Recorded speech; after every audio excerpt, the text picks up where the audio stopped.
እሺ ማሂ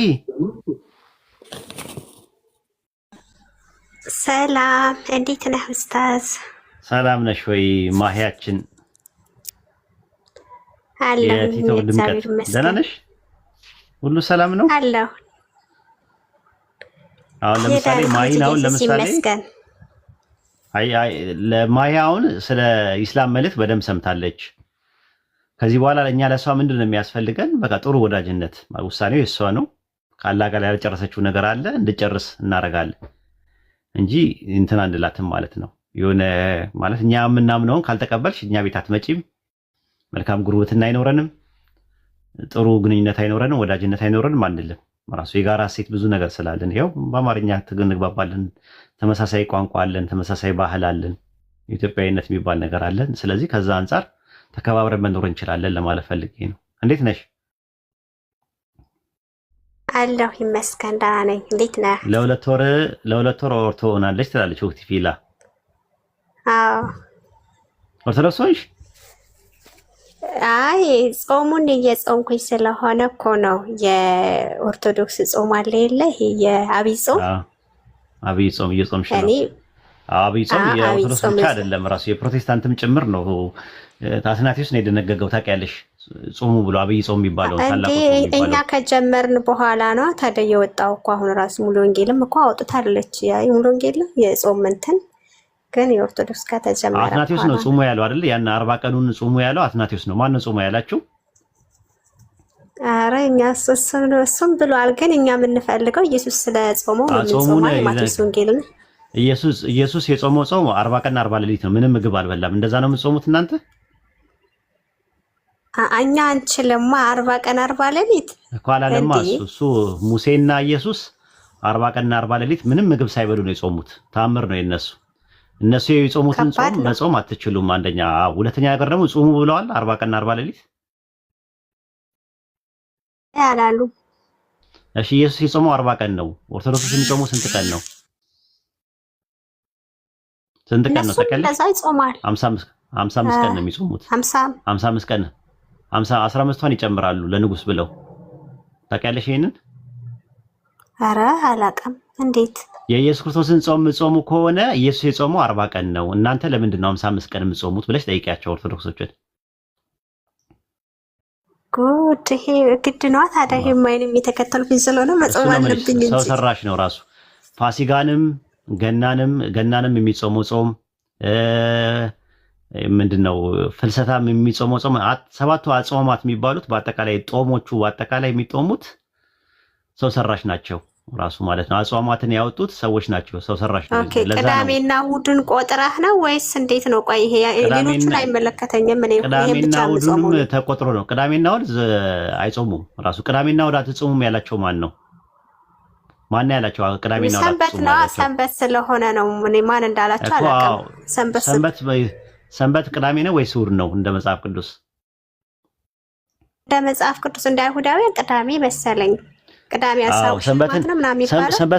ሰንበትን እሑድ ያደረገው ቆስጠንጢኖስ ነው። የፀሐይ የተወለደችበት ቀን ነው። ሰንደይ ማለት ራሱ የፀሐይ የተወለደችበት ቀን፣ የፀሐይ ቀን ማለት ነው። ሳተርን ማለት ደግሞ ሳተርን የተወለደበት ነው። መንዴ ደግሞ ጨረቃ የተወለደችበት ቀን ነው ተብሎ የሚታመን ፓጋኖቹ ጣዖታውያኖቹ ሲያከብሩበት የነበረውን ነው እሑድ ቀን አምጥተው ድርግም ያደረጉት ሰንበት ያደረጉት እንጂ እሑድ ማለት በግዕዝ አሃደ ማለት ነው፣ አንድ ማለት ነው። የመጀመሪያው ቀን ነው።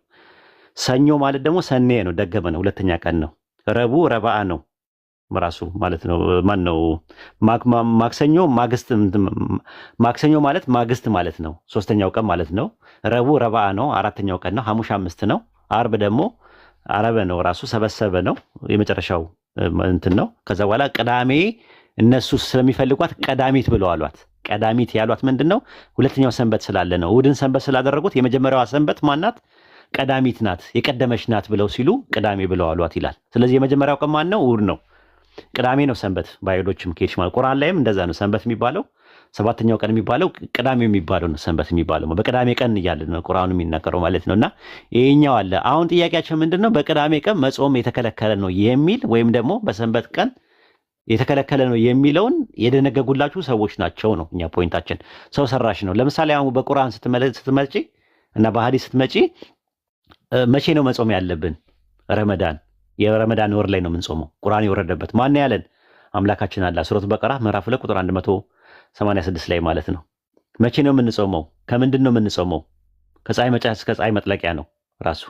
ቀዩ ከጥቁሩ ምናምን እያለ ነው አላህ በቁርአን ያስቀመጠው። ለምንድን ነው የምንጾመው? ለአለኩም ተጠቁን ይላል፣ ተቋ እንድታገኙ ነው ይላል። ከነ ምክንያቱ ነው የሚናገረው። ባይብል ላይ ግን ስትሄጂ ጾም አለ። እውነት ነው፣ ቁርአንም ይናገራል። እናንተ ያመናችሁ ወይ ጾምን ከእናንተ በፊት በነበሩት እንደተደነገገ በእናንተ ላይም ተደነገገ ይላል። እውነት ነው አለ። የጾሙ ግን ፓኬጅ ነው እንጂ ያለው ከምን እንደምትጾሙ ለምን እንደምትጾሙና መቼ እንደምትጾሙ ባይብል ላይ ምንም የሚናገረው ነገር የለም። ስለዚህ ምን አደረጉ ሰዎች? በቃ የራሳቸውን ግምት አደረጉና ስራውን ሰሩ ማለት ነው። ለዛ ቁርአን ወረደ። ከዛ በኋላ እናት አትናቴዎስ ከመጡ በኋላ ቁርአን ወረደ። ቁርአን ሲወርድ ምን አለ? ሱረቱ ተውባ ምዕራፍ 9 ቁጥር 30 ላይ ምን አለ? ሊቃውንቶቻቸውና መነኮሳቶቻቸውን ከአላህ ሌላ አርባብ አድርገው ያዙ አለ። ማናማ? ክርስቲያንና አይሁዶች ማለት ነው። አይሁዶች ሊቃውንቶቻቸው ምን አደረጉ? አርባብ አድርገው ያዙ አለ። ምን አድርገው? ጌቶች አድርገው ያዙ አለ። ረብ የረብ ብዙ ቁጥር ነው። አርባብ ረብ ማን ነው? አላህ ብቻ ነው። ይሄ ነገር ሐላል ነው፣ ይሄ ነገር ሐራም ነው፣ ይሄ ነገር ሙስተሐብ ነው፣ ይሄ ነገር መክሩ ነው፣ ይሄ ነገር የተፈቀደ ነው ማለት የሚችለው አንድ አምላክ አላህ ብቻ ነው። ረሱል ሰለላሁ ዐለይሂ ወሰለም ቢሆኑ ከራሳቸው ማድረግ አይችሉም። ለምን? እሳቸው ነብይ ናቸው፣ ከአላህ ተቀብለው ነው። በሐዲስም ቢሆን ያሉ ነገሮች ማለት ነው። ነገር ግን ምን አደረጉ? ሊቃውንቶቻቸው የአይሁድ ሊቃውንቶቻቸው ይሄ ነገር እንትን ነው፣ ይሄ ነገር እያሉ ደነገጉላቸው።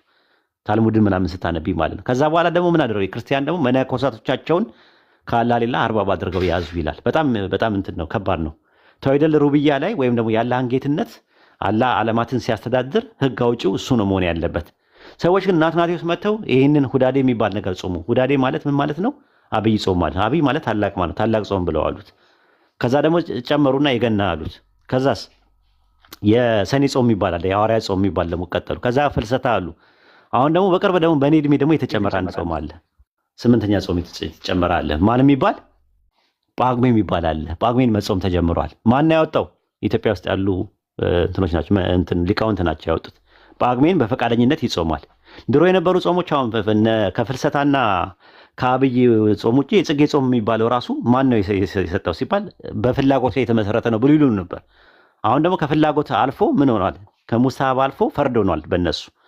ስለዚህ ምንድን ነው ሊቃውንቶቻቸውና መነኮሳቶቻቸውን ከአላህ ሌላ አርባብ አድርገው ይዘዋል የሚለው ቁርአን ከዛ አንጻር ነው። እና አንቺ ምጾም ይጾም ሰው ሰራሽ ነው ወይ? እኛ ኢባዳ አላህ ዘንድ ተቀባይነት እንዲያገኝ ቁርአንና ሐዲስ ላይ መኖር አለበት ሸርጡ መስፈርቱ ብለን እናምናለን። አንቺ ግን ሰው ሰራሽ ነው። በቃ ከላይ በቶ ነገ ጠዋት በቶ እንዴት ሰው ሰራሽ ነው? ጌታ ኢየሱስ ክርስቶስ እንድንጾም ነግሮናል። ኦኬ ይሄኛው በድንጋጌ 40 ቀኑን ጾሙ ብሏል። ወደ ፈተና እንዳትገቡ ጾሙ ጸልዩ ብሎ ኢየሱስ ነግሮናል። ስለዚህ የትኛው ወደ ፈተና እንዳትገቡ ጸልዩ ነው ያለው? ጾሙ ነው ያለው? ጸልዩ ነው። ያው መጾምም እንዳለብን ተነግሮናል። አዎ አንድ ሰው ምንድነው ታላቅ እምነት ቢኖራችሁ ምንድነው የሚለው? የአጋንንት እንዴት ሊወጣ ቻሉ ሲለው ከምንና ከምን በስተቀር አይወጣም አለ ኢየሱስ። ከጸሎትና ከጾም። ጾም የምትለዋ ነገር ጭማሪ እንደሆነች ታውቂያለሽ? ግሪኩ ላይ እንደሌለ በጣም የሚያሳዝነው ፓርት እሱ ነው። ማለት የለም ልትል ብቻ እንዳይሆን ወላሂ ላዚም በቅንፍ ነው የሚያስቀምጡት። ባይብል ሀብ ላይ አንድ ሰው ገብቶ ያሳየኝ ራሱ ጥቅሱን እናውጣውና በቅንፍ ነው የሚያስቀምጡት። ራሱ በቅንፍ ነው የሚያስቀምጡት። ባይብል ሀብ ላይ ራሱ በቅንፍ ነው የሚያስቀምጡት ራሱ ማለት ነው። አንድ ሰው መውጣት ይችላል ያለ ሰው ካለ ባይብል ሀብ ላይ ያለውት አቡኪ ማሂር አላችሁ። ባይብል ሀብ ትከፍታላችሁ።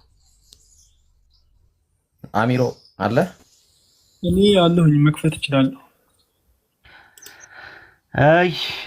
ማቴዎስ 17:21 ላይ ገባ ራሱ ይህ አይነት ነገር ከጾምና ከጸሎትና ከጾም በስተቀር የሚለው ላይ ጾም የሚለው ነገር የለም።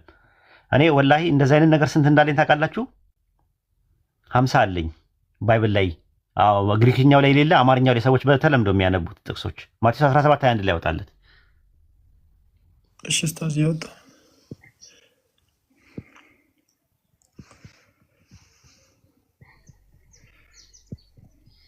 ማቴዎስ 17:21 ላይ ማለት ነው። ከጾምና ከጸሎት ይላልና ጾም የሚለው ነገር የለም ራሱ እንደዛ። እስቲ እዩት ራሱ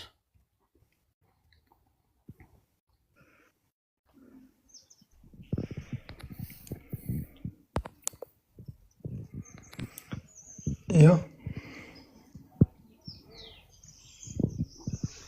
17:21 ላይ ያወጣላት ኡስታዝ ወጥቻለሁ። አይታይም? ቅንፉን አየኸው? ከላይ ቅንፉ አያችሁት? ማሂ ይታይሻል?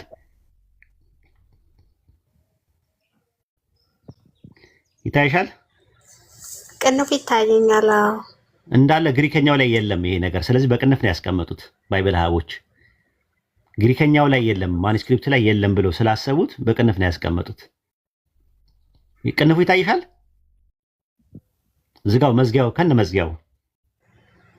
እንዲህ አይነት ነገር ከጾምና ከጾም በስተቀር አይወጣም አላቸው የሚለው ነገር የለም፣ ጭራሹን ሙሉን የለም። ታዲያ ከየት አምጥተው አስቀመጡት ኡስታዝ? እኔ እንዲህ አይነት ነገር ይወዳሉ። አዎ ብዙ ነው እንደዚህ አይነት ነገር እንደ እኔ የሌለ ቀስ ያልተጻፈ የሌለ ቦታው ላይ የሌለውን ማርቆስ 15:28 ላይ ያወጣላት ከአመፀኞች ጋር ተቆጠረ ብሎ የኢሳይያስን መጽሐፍ አንዳንድ ሰዎች ይሰጡና ኢሳይያስ መጽሐፍ ላይ እኮ የሚያወራው 53 ላይ ስለ ኢየሱስ ነው ለማለት ኢየሱስ ያልተናገረው ነገር እንደተናገረ አድርገው ጨምረውታል። በጣም የሚያሳዝን ማርቆስ 15:28 መጽሐፍ ከአመፀኞች ጋር ተቆጠረ የተባለው ትንቢት እንዲፈጸም ስለኔ የሚያወራው ነው ብሎ ኢሳይያስ 53ን ኢየሱስ እንዳወራ አድርገው ለማስረዳት እንዳወራ እንዴ እሱማ ስለ ኢየሱስ ነው የሚያወራው። እንዴ ምን ሆነህ ነው? ራሱ ስለ ኃጢአተኞች 12 ላይ እኮ ማለደ ይላል። የማለደው ኢየሱስ ነው። ለኃጢአተኞች ከማለደ እሱ ሌላ ርዕስ ነው፣ ግን እንድታየው ነው። ማርቆስ 15 ላይ 15 ቁጥር 28 ላይ መጽሐፍ ከአመፀኞች ጋር ተቆጠረ ያለው ተፈጸመ የሚለው ግሪከኛው ላይ የለም፣ በቅንፍ ነው የሚያስቀምጡት።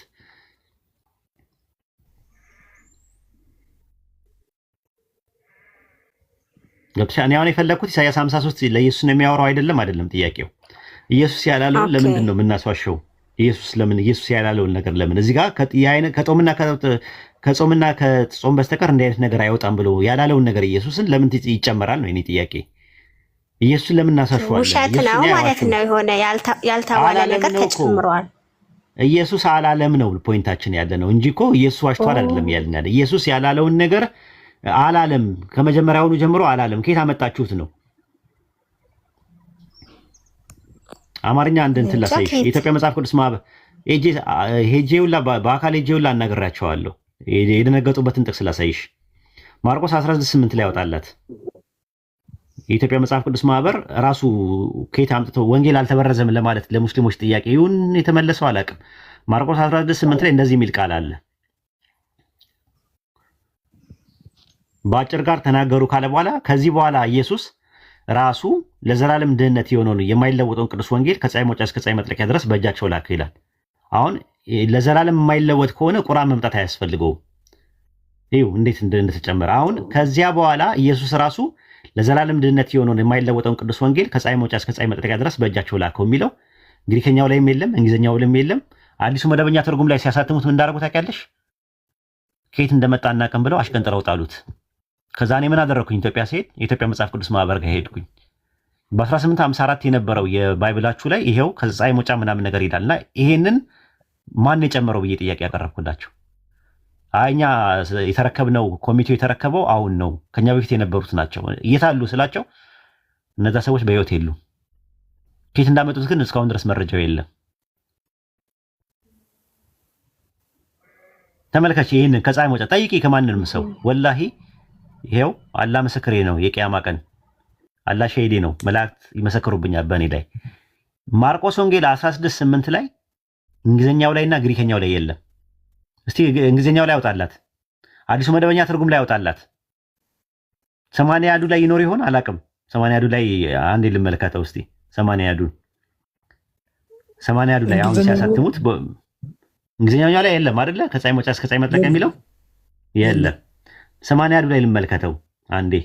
80 ማርቆስ 16:8 እሺ፣ ማርቆስ ምዕራፍ 16 ቁጥር 8 እሺ። አዎ 80 ላይ አለ። እሺ ወደ ግዕዙ እንሂድ። ግዕዙ ላይ እንሂድ። ምናልባት ግዕዙ ላይ ከሆነ 80 ላይ ተገኘ። 80 ላይ አለ፣ ግዕዙ ላይ የለም። ወወፃ ምን መቃብር ወጎያ እስመ ሐዞ ረሃድ ወድንጋጌ ወይ ነግራ ወይ ለሙ እስመ ፈራህ ብሎ ነው የሚያቆመው። ከፀሐይ መውጫ እስከ ፀሐይ መጥለቂያ ምናምን ሰጣቸው የሚለው ግዕዙ ላይ የለም። ወላሂ ከፍቼ ላሳያችሁ አንዴ። አለ ግዕዙ ማሂ፣ ይሄኛው ነው ያለው። ይሄኛው ግን ቀጥሎታል። ወፈነው ይሰብኩ ምስራቅ ብሎ ምን ላይ ያለው የትኛው ነው ያለ? እስቲ 81 የለኝም። 81 አይደለም ያለኝ ገዙ ላይ ያለ ለፀሐይ መውጫ እስከምትጸመጥ የሚል አለ በወንጌል ያ 66 ላይ አሁን የጨምረውታል። እንትን አዲሱን ያለ ገዙ ላይ ነው። ወፈነወ ይስበኩ ምስራቀ ፀሐይ እስከ ዓለም ሁሉ ፍጥረት። እኔ መክፈት አለብኝ። ይሄንንማ መክፈት አለብኝ፣ ማሳየት አለብኝ። ምክንያቱም ሁለት የተለያየ ነገሮች መሆን የለበትም። እንታዩት። እሺ ይታያል። ቁጥር 8 ላይ ወወፃ ምን መቃብር ወጎያ አሃዙ ለአድ ወደ ድንጋጌ ወይ ነገራ ወይ ለምኑስ መፈራ ይላል። 8 ላይ ያው አለ እንደዛ የሚል እዚህ ጋር ደግሞ እስመ ፈርህ ካለ በኋላ ወኩሉ ዘዘዞን ለጴጥሮስ ብሎ ይቀጥሏል። እንግዲያውስ ከየት እንዳመጡ እንትን ነው። ይሄኛው የቆየው ነው የኛ ማለት ነው። የመቼው ነው እሱ? ያንተ እትም ይሄ አዲሱ ነው ያሁኑ አጨማመሩት ማለት ነው። እንዲህ አይነት ነገሮች ግን ለምን እንደሚያደርጉ አላውቅም። አላህ ማለት እሺ ተውት። እንደ ፈጣሪን አይፈሩም፣ የፈጠራቸውን አይፈሩም።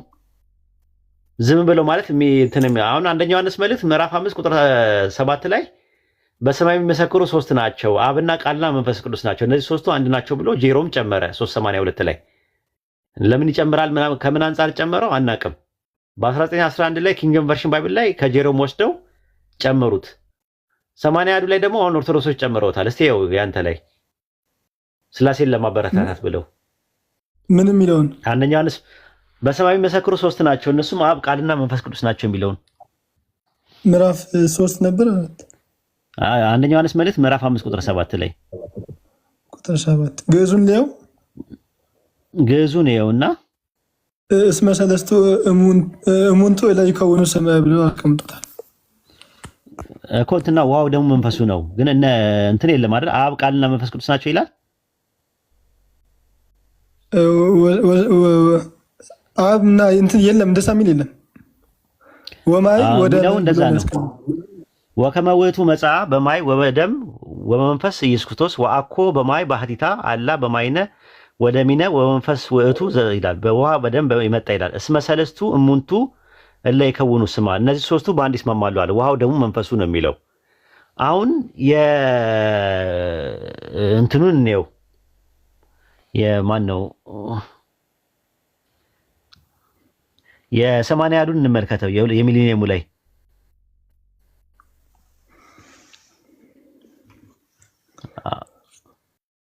አላስቀመጠውም። የ80 ሚሊኒየሙ ላይ ማለት የ2000 ላይ የ1950 80 ላይ አስቀምጦታል። እሺ የ1980 አላስቀመጡትም። መንፈስ እውነት ነው የሚመሰክሩትም መንፈስ ነው የሚመሰክሩትም መንፈስ ዋው ደግሞ 3 ናቸው። 3ቱ በአንድ ይስማማሉ አለ። ላሳይህ እኔ ጋር ያለው ምን እንደሚል እኔ ጋር ደግሞ ያለው በሰማይ የሚመሰክሩ 3 ናቸው ይላል። እሺ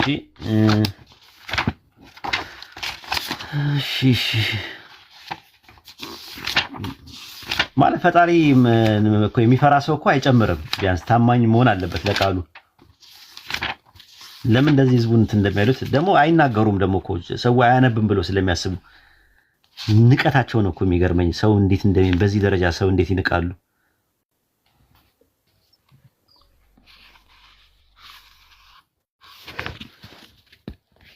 ያለ እኔ ጋር ያለውን ላሳየህ። ይታያል። አንብቦ ምን ይላል? ቁጥር 7 ላይ ተገልብጠዋል። ግን እኛ ጋር እኔ ጋር ብቻ የተገለበጠው ከቀኝ ወደ ግራ ሆኗል። ካሜራው ነው መሰለኝ። እንጃ። በሰማይ የሚመሰክሩ 3 ናቸው ይላል። እኔ ጋር በደንብ ነው የሚታየኝ። በሰማይ የሚመሰክሩ 3 ናቸው። አንተ አረብኛ ስለምትጠቀም ነው። አረብኛ አፕ ነው የምትጠቀመው መሰለኝ። አይደለም ይመስላል እንጂ ትክክል ነው። አሁን ለኔ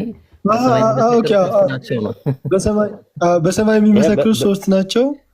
እሳቸውም አብ ቃልም መንፈስ ቅዱስም።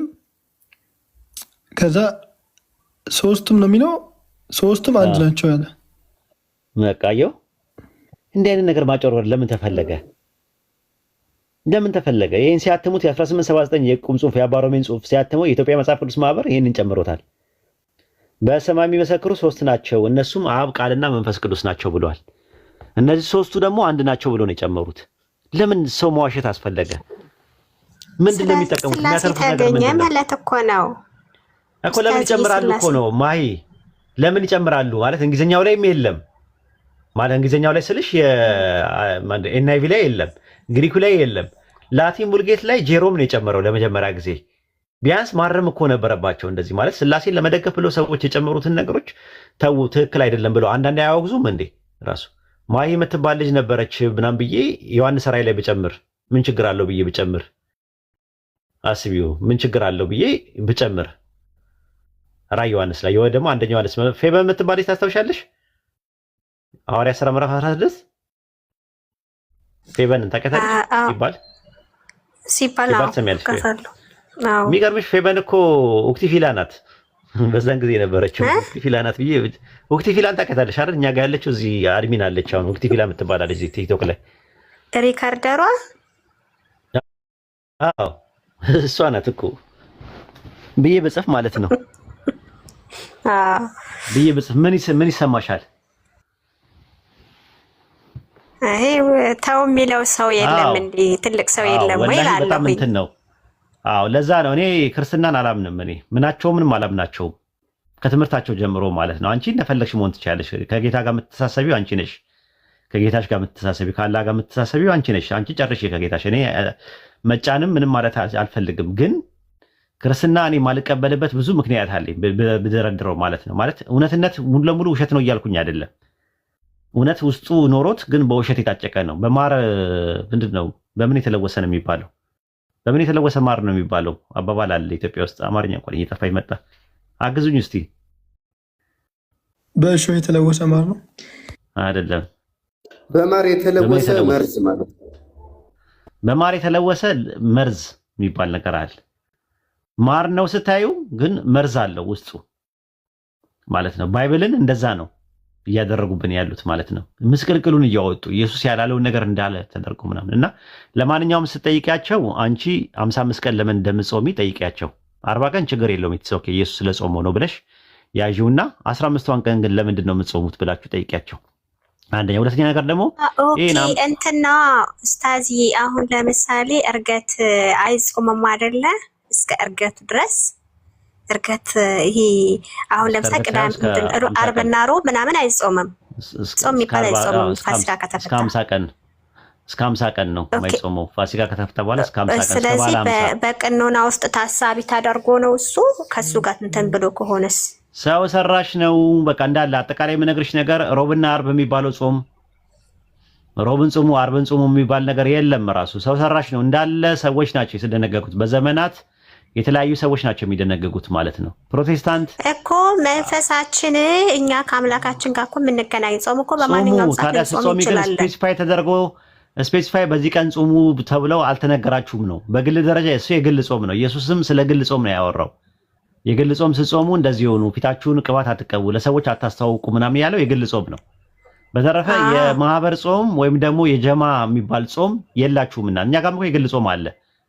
የግል ጾም አለ። በግል ምን ጾም አለ። ራሳችን ከአላህ ጋር እንትን እንደው ማለት ነው። ሰኞና ሐሙስ እንጾማለን በግል ማለት ነው፣ ለራሳችን ማለት ነው። ከሌላ ጾሙ ምናምን ሳይሆን በቃ እንደዛ ነው። ያ ጾም ራሱ ነው። ኡስታዝዬ አንድ አይሁዳውያ ማለት ነው የቀራጩ አይሁዳውያን ህግ እንትን ሲያቀርብ ምን ይለዋል? እኔ በሳምንት 2 ጊዜ ጾማለሁኝ አለ። አይሁዳኖች ራሱ በሳምንት 2 ጊዜ እንደሚጾሙ ልምድ ነበራቸው። ይጾማሉ፣ ግን ያ የሚጾሙት ሮብና አርብ አይደለም። አይነሱ ሮብና አርብ አይደለም። አይ ሮብና አርብ አይደለም፣ ሌላ ጾም ነው ራሱ። አንተን ኮሜንታሪውን ተመለከቸው። አይሁዶች በሳምንት 2 ይጾማሉ ሲል 2 የሚጾመው የነበረው እጾማለሁ የሚል ነገር አይሁዳኖች ጋር አይደለም ያለው።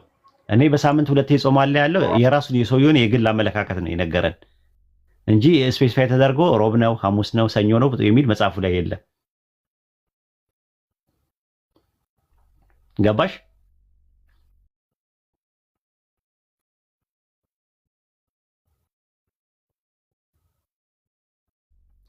ማሂ?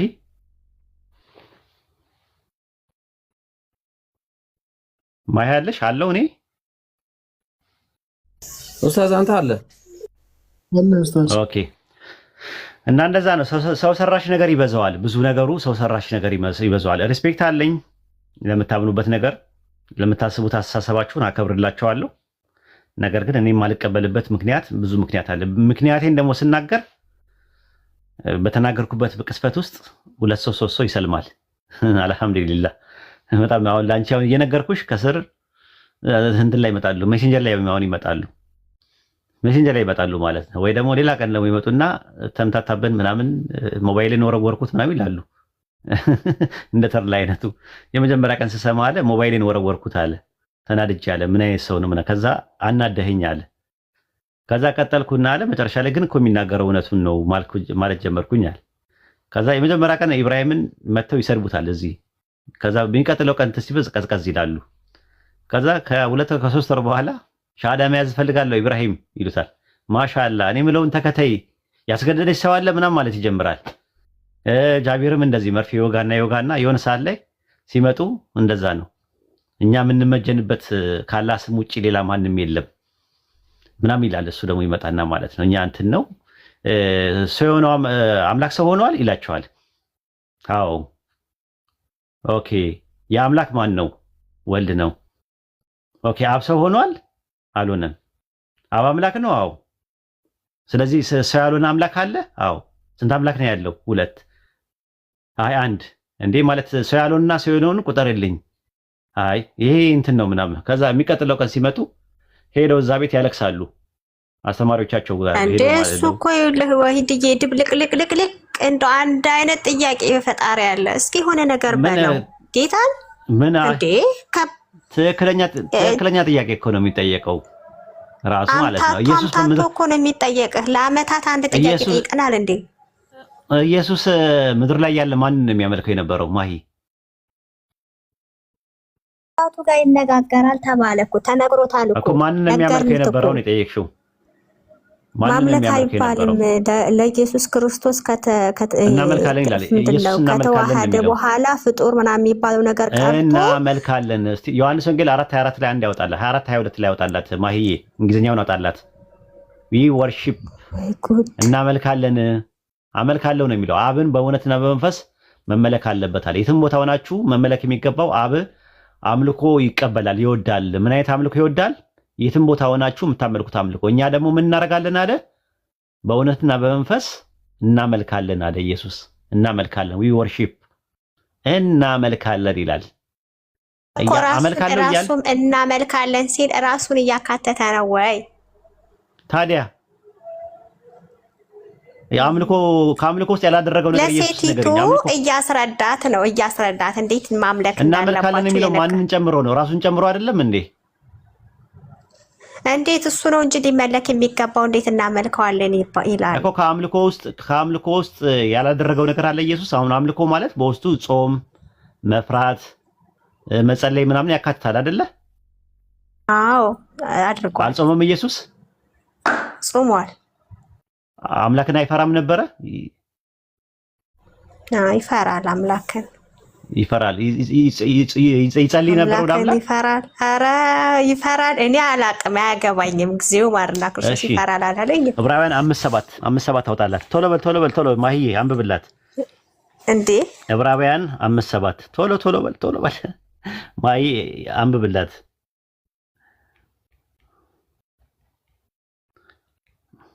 እርሱም በስጋ ወራት ከሞት ሊያድነው ወደሚችል ከብርቱ ጩኸትና በእንባ ጋር ጸሎትና ምልጃን ያቀረበ እግዚአብሔርን ስለመፍራቱ ተሰማለታል። በቃ ጸሎቱ የተሰማለት አምላክን ስለሚፈራ ነው። ማንን ነው የሚፈራው? ማንን ነው የሚፈራው? አምላክን በመፍራቱ ተሰማለት። ጸሎቱ የተሰማለት ስለሚፈራው ነው። አምላክን ስለሚፈራው። ኢሳይያስ 11 ላይ ያወጣልኝ። ኢሳይያስ 11 ላይ 11 2 እና 3 ኢሳይያስ 11 የእግዚአብሔር መንፈስ የእግዚአብሔር መንፈስ የጥበብና የማስተዋል መንፈስ፣ የምክርና የኃይል መንፈስ፣ የእውቀትና እግዚአብሔርን የመፍራት መንፈስ ያርፍበታል። እግዚአብሔርን በመፍራት ደስታውን ያያል። ዓይኑም እንደምታይ አይፈርድም፣ ጆሮም እንደማትሰማ አይበይንም አለ። ማሻአላ። ስለዚህ እግዚአብሔርን የመፍራት መንፈስ አለበት ኢየሱስ። እግዚአብሔርን በመፍራት ደስታውን ያያል አለ።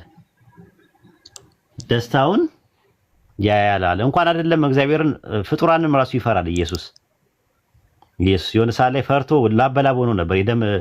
የደም እንትን ሲያልበው ነበረ ፈርቶ ኢየሱስ ፈርቶ የደም እንባ ፈርቶ ማለት ነው። የሚያበረታታው መልአክ ራሱ መጥቶ ነው ያገኘው። አይተሽ ከሆነ ማለት ነው ሲፈራ ማለት ነው። በሰውነቱ ነው። አይ በምንም ይሁን በአጥንቱም ይሁን በቁርበቱም ይሁን እኛ እሱ አይደለም ነጥቡ። ሲጀመር ፍርሃት ከሰውነት ጋር የተያያዘም አይደለም ከአእምሮ ጋር የተያያዘ ነው። የሚገርምሽ ነገር ማለት ነው። እና ይፈራው ነበር እና ላበላብ ሆኖ የሚያበረታታው መልአክ መጥቶ ነበር ራሱ ፈርቶ ማለት ነው። ሲፈራ ማለት ነው። ሰዎችን ሲፈራ ማለት ነው። እና ያ ሰማይና ምድር በመካከላቸው ያለውን የፈጠረ የዓለማቱ ጌታ ያ ፍጥረትን የፈጠረው ከፍጥረት በላይ ያለው አምላክ ፍጡራንን ሲፈራ ታየኝ እኮ። ታየው እሺ ችግር የለውም። ፍጡራንን እንትን የሚለው አንቺ በሰውነቱ ነው፣ በቁርበቱ ነው፣ በስጋው ነው፣ በአጥንቱ ነው ምናምን የሚለው ነገር ያዡ ችግር የለውም። ኢሳይያስ 11 ቁጥር 3 ላይ ግን እግዚአብሔርን በመፍራት ደስታውን ያያል አለ። ማንን ነበር ሲፈራ የነበረው?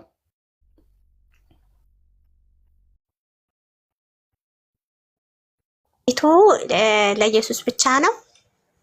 ለኢየሱስ ብቻና ብቻ ነው። ምንም ነገር የሌለበት ያልተሸራረፈ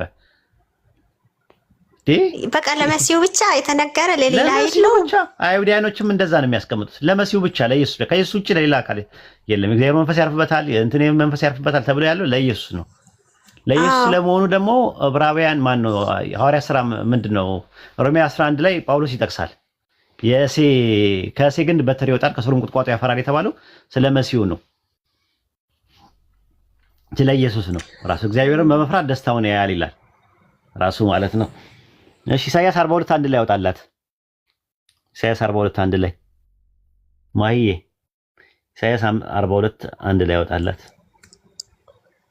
እሺ ቆይ ጥያቄ አለ መጨረሻ ላይ ኡስታዝ ትጠይቂያለሽ። ኢሳይያስ 42:1 ላይ ይኸውልሽ እዚህ ጋር ማህ ያወጣልሻል። እነሆ ደግፌ ያዝኩት ባሪያዬ ይላል። ማን ነው ተናጋሪው? አብ አባቱ። እሺ ደግፌ ያዝኩት ባሪያዬ ይላል። ማን ነው ባሪያ የሚለው? ያው ባሪያ ማለት አገልጋይ ነው። ለኢየሱስ ነው። ማን ነው ባሪያ የሚለው? ኢየሱስ ነው። ኦኬ ደግፌ ይላል። ምን አድርጎ ነው የደገፈው? የሚደግፈው ለምንድን ነው? አቅም ስላጠረው ነው ወይስ ምንድን ነው? ኧረ ተው እንዴ እንዳትቀሰፍ የሚባል ነገር የለም እንጂ ይኸው ደግፌ ይላል። ደግፌ የያዝኩት እና ባሪያዬ ኢየሱስ ተደግፎታል እንደ ማለቴ ማን ነው የሚደግፈው? ኢየሱስን የሚደግፍ አምላክ ማን ነው? የሚተማመንበት ኢየሱስን የሚደግፍ ማን ነው? ኦኬ እግዚአብሔር አብ እሺ ይደግፋል። አንቺ ፈጣሪን ማን ነው የሚደግፈው እንዴ? በጣም እኮ ከባድ ነገር ነው። ፈጣሪም ፈጣሪ ደግፏል ልትይኝ ካልሆነ አላቅም። ታዩ ችግር የለውም። ባሪያ የሚለውን ነገር ይዩ። ምን አይጮህም፣ ቃሉን አያሰማም፣ ድምፁን በሜዳ አያሰማም ይልና የተቀጠቀጠ ሸንበቆ አይሰብርም፣ የሚጤስ ክፍት አያጠፋም፣ በእውነት ፍርድን ያወጣል። በምድር ላይ ፍርድን እስኪያደርስ ድረስ ይበራል እንጂ አይጠፋም። አረ ስለ ኢየሱስ ነው የሚናገረው። አሕዛብ በስሙ ይታመናሉ ይላል። ስለ መሲሁ ነው የሚያወራው። ከዛ በኋላ 5 ላይ ነው በደንብ ተከታታይ። ሰማያትን የፈጠረ የዘረጋቸውም ምድርን በውስጡ ያለውን ያጸና በእርሷ ውስጥ ላይ የሚኖሩትን እስትንፋስ ለሚሄዱባትን መንፈስ የሚሰጥ አምላክ እግዚአብሔር እንዲህ ይላል። አሁን እግዚአብሔር ሊናገር ነው። የትኛው እግዚአብሔር? ሰማይና ምድርን የፈጠረው እግዚአብሔር እንዲህ ይናገራል። ማንን ነው የሚናገረው? ኢየሱስን ሲያናገረው ታያለሽ። ከዛ ምን ይላል? እኔ እግዚአብሔር በጽድቅ ጠርቼሃለሁ አለ። ማንን ነው የሚለው? መሲሁን ማለት ነው ሲያናገረው። እኔ እግዚአብሔር ጠርቼሃለሁ አለ። እጅህን ይይዛለሁ አለ። ተመልከች። ከዛ ምን ላለ? እጠብቅሃለሁ አለ። ኢየሱስ ሲተኛ ኢየሱስ በተኛበት ሰዓት ላይ ማርቆስ 4:32 ላይ ስትመለከቱ ኢየሱስ ሲተኛ ሲጠብቀው የነበረው ማን ነው? መዝሙረ ዳዊት ምዕራፍ 124 ቁጥር 1 ላይ ያለው እስራኤልን የሚጠብቅ ምን አይልም አይተኛምና ያንቀላፋም የተባለው ማን ነው? የማይተኛውና የማያንቀላፋው አምላክ ኢየሱስን ሲተኛ ምን እልሃለሁ አለው? እጠብቅሃለሁ አለው። ተመልከች። ሰማይና ምድር የፈጠረው አምላክ ኢየሱስን በሁለተኛ መደብ በጽድቅ ጠርቼሃለሁ አለው። ለነብይነት ለመልእክተኛነት ጠርቼሃለሁ፣ እጅንም ይዘዋለሁ አለው። እደግፍሃለሁ ማለት ነው። ድጋፍ ያስፈልገዋል። ከዛ በኋላ ምን አለው? እጠብቅሃለሁ አለው። ሰዎች እንዳይገሉት፣ ሰዎች እንትን እንዳይሉት በተኛበት ሰዓት ላይ በተኛበት ሰዓት ላይ በጥበቃው ላይ እንቅልፍ የሌለበት አንድ አምላክ ሰዎች ሲተኙ ሰዎችን የሚጠብቀው ጠባቂ ማን ነው? አንድ አምላክ ነው። ኢየሱስ የሚጠበቅ ነው። የሚጠብቅ ሳይሆን የሚጠበቅ ነው። ከዛ በኋላ ምን አለ መሰለሽ? ኢሳይያስ 44:24 ላይ ይሄ ሰማይና ምድር የፈጠረው አምላክ 44:24 ላይ ስትመለከቱ እንደዚህ የሚል ነገር አለ። 44:24 ላይ ከማዕፀን የሰራ የሚቤዝ እግዚአብሔር እንዲህ ይላል፣ ሁሉን የፈጠርኩኝ ሰማያትን ለብቻ የዘረጋው ምድርን ያጸናው እኔ እግዚአብሔር ነኝ፣ ከኔ ጋር ማን ነበረ አለ። ሰማይና ምድር ቅድም ኢሳይያስ 42:6 ላይ ኢየሱስ ሲያናገረው የነበረው አምላክ ምን አለ? ከማዕፀን የሰራው አለ የሚቤዝ እግዚአብሔር እንዲህ ይላል፣ ሁሉን የፈጠርኩኝ ሰማያትን ለብቻ የዘረጋው ምድርንም ያጸናው እኔ ነኝ አለ። ከኔ ጋር ማን ነበራል? ሰማይና ምድርን ስፈጥር ብቻዬን ነበርኩኝ። ከዛ በኋላ ግን ካለ በኋላ ይሄ ምን ይላል? ያናግረዋል። ማንን? በማዕፀን የሰራውን አካል ሲያናግረው ታያለሽ። ማንን ነው በማዕፀን የሰራው? ኢሳይያስ ምዕራፍ 49 ቁጥር 5 ላይ ግባላት። ኢሳይያስ 49:5 ላይ ኦኬ፣ እዚሁ ላይ ቆይ እንሄዳለን። ከጣዖታት አንጻር አይደለም እንዴ? ማን ነበር ከኔ ጋር እያነጻጸረ ያለው እኮ ከጣዖታት አንጻር እንዳትይ ከኔ ጋር ምን ነበር አለ። ጣዖታት ማንነት ያላቸው ማሂ የላቸው። ጣዖታት ምንነት ናቸው። ስለዚህ ከኔ ጋር ምን ነበረ ነው ያለው? ማን ነበረ ነው ያለው? ማን ነበር። ስለዚህ ማንነት የለም ማለት ነው። አይሽ ከኔ ጋር ኢየሱስ ደግሞ ማንነት እንጂ ምንነት ብቻ አይደለም። ምንነት አለው በእርግጥ ግን ማንነትም ጭምር ነው።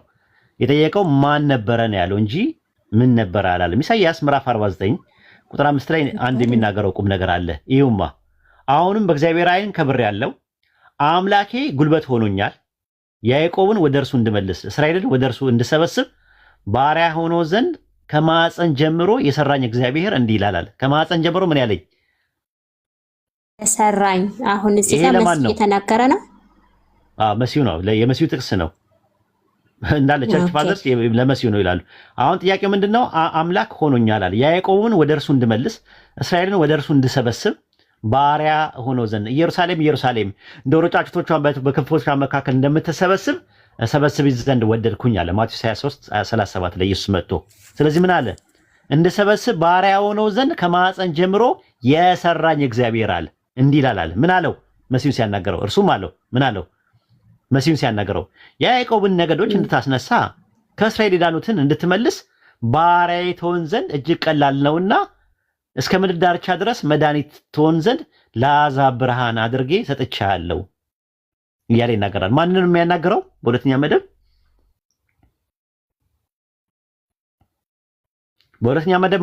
ማንን ነው እያናገረ ያለው? ስለዚህ ኢየሱስም ምን አለው? ራሱ ከማዕፀን የሰራኝ እግዚአብሔር እኔን እንዲህ አለኝ አለ ኢየሱስ። ከማዕፀን ጀምሮ የሰራው ደግሞ እግዚአብሔር ደግሞ ከኔ ጋር ማን ነበረ? ሰማይና ምድርን ስፈጥር ብቻዬን የፈጠርኩት አለ።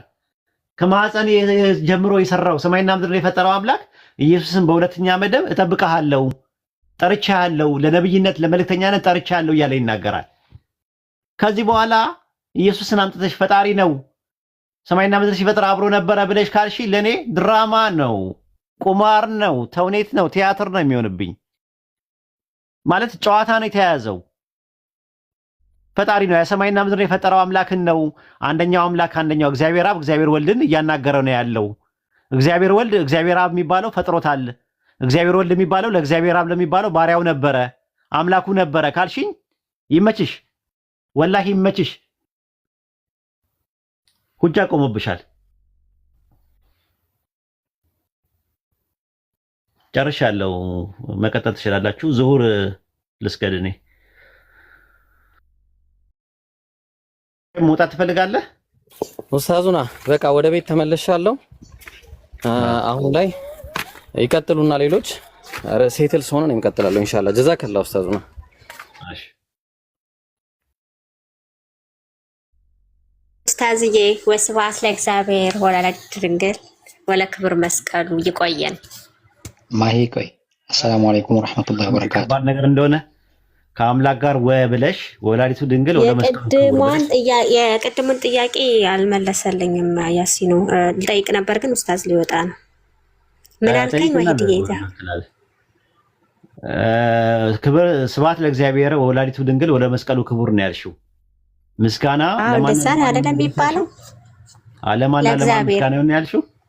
ለእግዚአብሔርና ለመስቀሉ ክብር ለእናቱና ለመስቀሉ ይላል አይደለ? ለመስቀሉ ይላል አይደለ? እኮ ትምህርት እኮ ሲጨረስ ስብሐት ማለት አስቢው፣ ስብሐት ማለት ተሰቦት ነው። ተስቢህ ነው፣ በእኛ ተስቢህ ይባላል።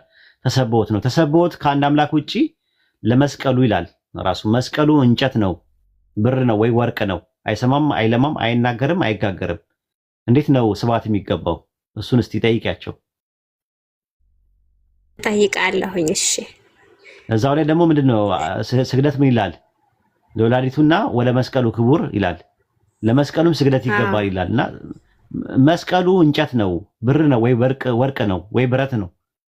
አይሰማም፣ አይለማም፣ አይናገርም፣ አይጋገርም፣ አይጠቅምም፣ አይጎዳም። መስቀል ቤዛ ነው። መስቀል የነፍሳችን መዳኛ ነው ይላል እንዴ ውዳሴ ማርያም እኮ። መስቀል የነፍስ መዳኛ ሊሆን አይችልም። አዳኝ ኢየሱስ ነው እንደ መጽሐፍ ቅዱስ እንጂ የነፍስ ቤዛም ኢየሱስ ነው እንጂ እንጨቱ እንዴት ቤዛ ይሆናል? እንጨቱ እንዴት ነው ቤዛ የሚሆነው? ውዳሴ ማርያም ላይ ሳይሆን የዘውትር ጸሎት ላይ እሱን እኔም እቃወማለሁ። እሱ ሳይሆን አሁን ስግደትና ስብሐት እንዴት ይገባዋል እንጨቱ? ሲቆም ብለሽ አስቢ ማሂ። የምር በሳት አትጫወት። ወላሂ እኔ በጣም ነው ማዝነው እንደዚህ አይነት ነገር። በሳት ሰው እንዴት በሳት ይጫወታል? ታዲያ ለምን ይላሉ? ይሄን እኮ የሚሉት ሊቃውንቶች ናቸው ከየቤተ ክርስቲያን በጣም ይበሉ። ግን አንቺ ለእሳት የሚማግድሽን ነገር ለእሳት የሚያደርግሽን ነገር ዘጸአት ምዕራፍ 20 ቁጥር 3 ላይ በላይ በሰማይ በታች በምድር ካለው የማንኛውም የተቀረጸ ምስል አድርገህ አትስገድ አታምልክ ይላል። አንቺ ደግሞ ምስጋና ስብሐት ታቀርቢያለሽ፣ ስግደት ታቀርቢያለሽ ለመስቀል። እሺ ማርያምስ ኢትስ ኦኬ ማለት የእግዚአብሔር እናት ናት ብለሽ አሰብሻት። ምናልባት ለማይሰማ ለማይለማ ለማይናገርና ለማይጋገር ነገር እንዴት ነው ስግደት የምታቀርቡት? ተመችቶሻል ይሄ ነገር? ያያይ አላቀርብም። እኔ የማመልከው እግዚአብሔር አንቺ እኮ ስብሐት ለእግዚአብሔር ወላዲቱ ድንግል ለመስቀሉ ክቡር አለሽ። ግዕዝ አያውቁም ብሎ እኮ ነው። ግዕዝ አያውቁም ብሎ ነው እንትን የሚሉት። ማርያምን አምልኮ እንደሚገባ ታውቂያለሽ? የአምልኮ መስዋዕት ለአንቺ እንሰዋለን ብለው እንደሚሰዉ ታውቂያለሽ? ኦርቶዶክሶች ያው ይኖራል።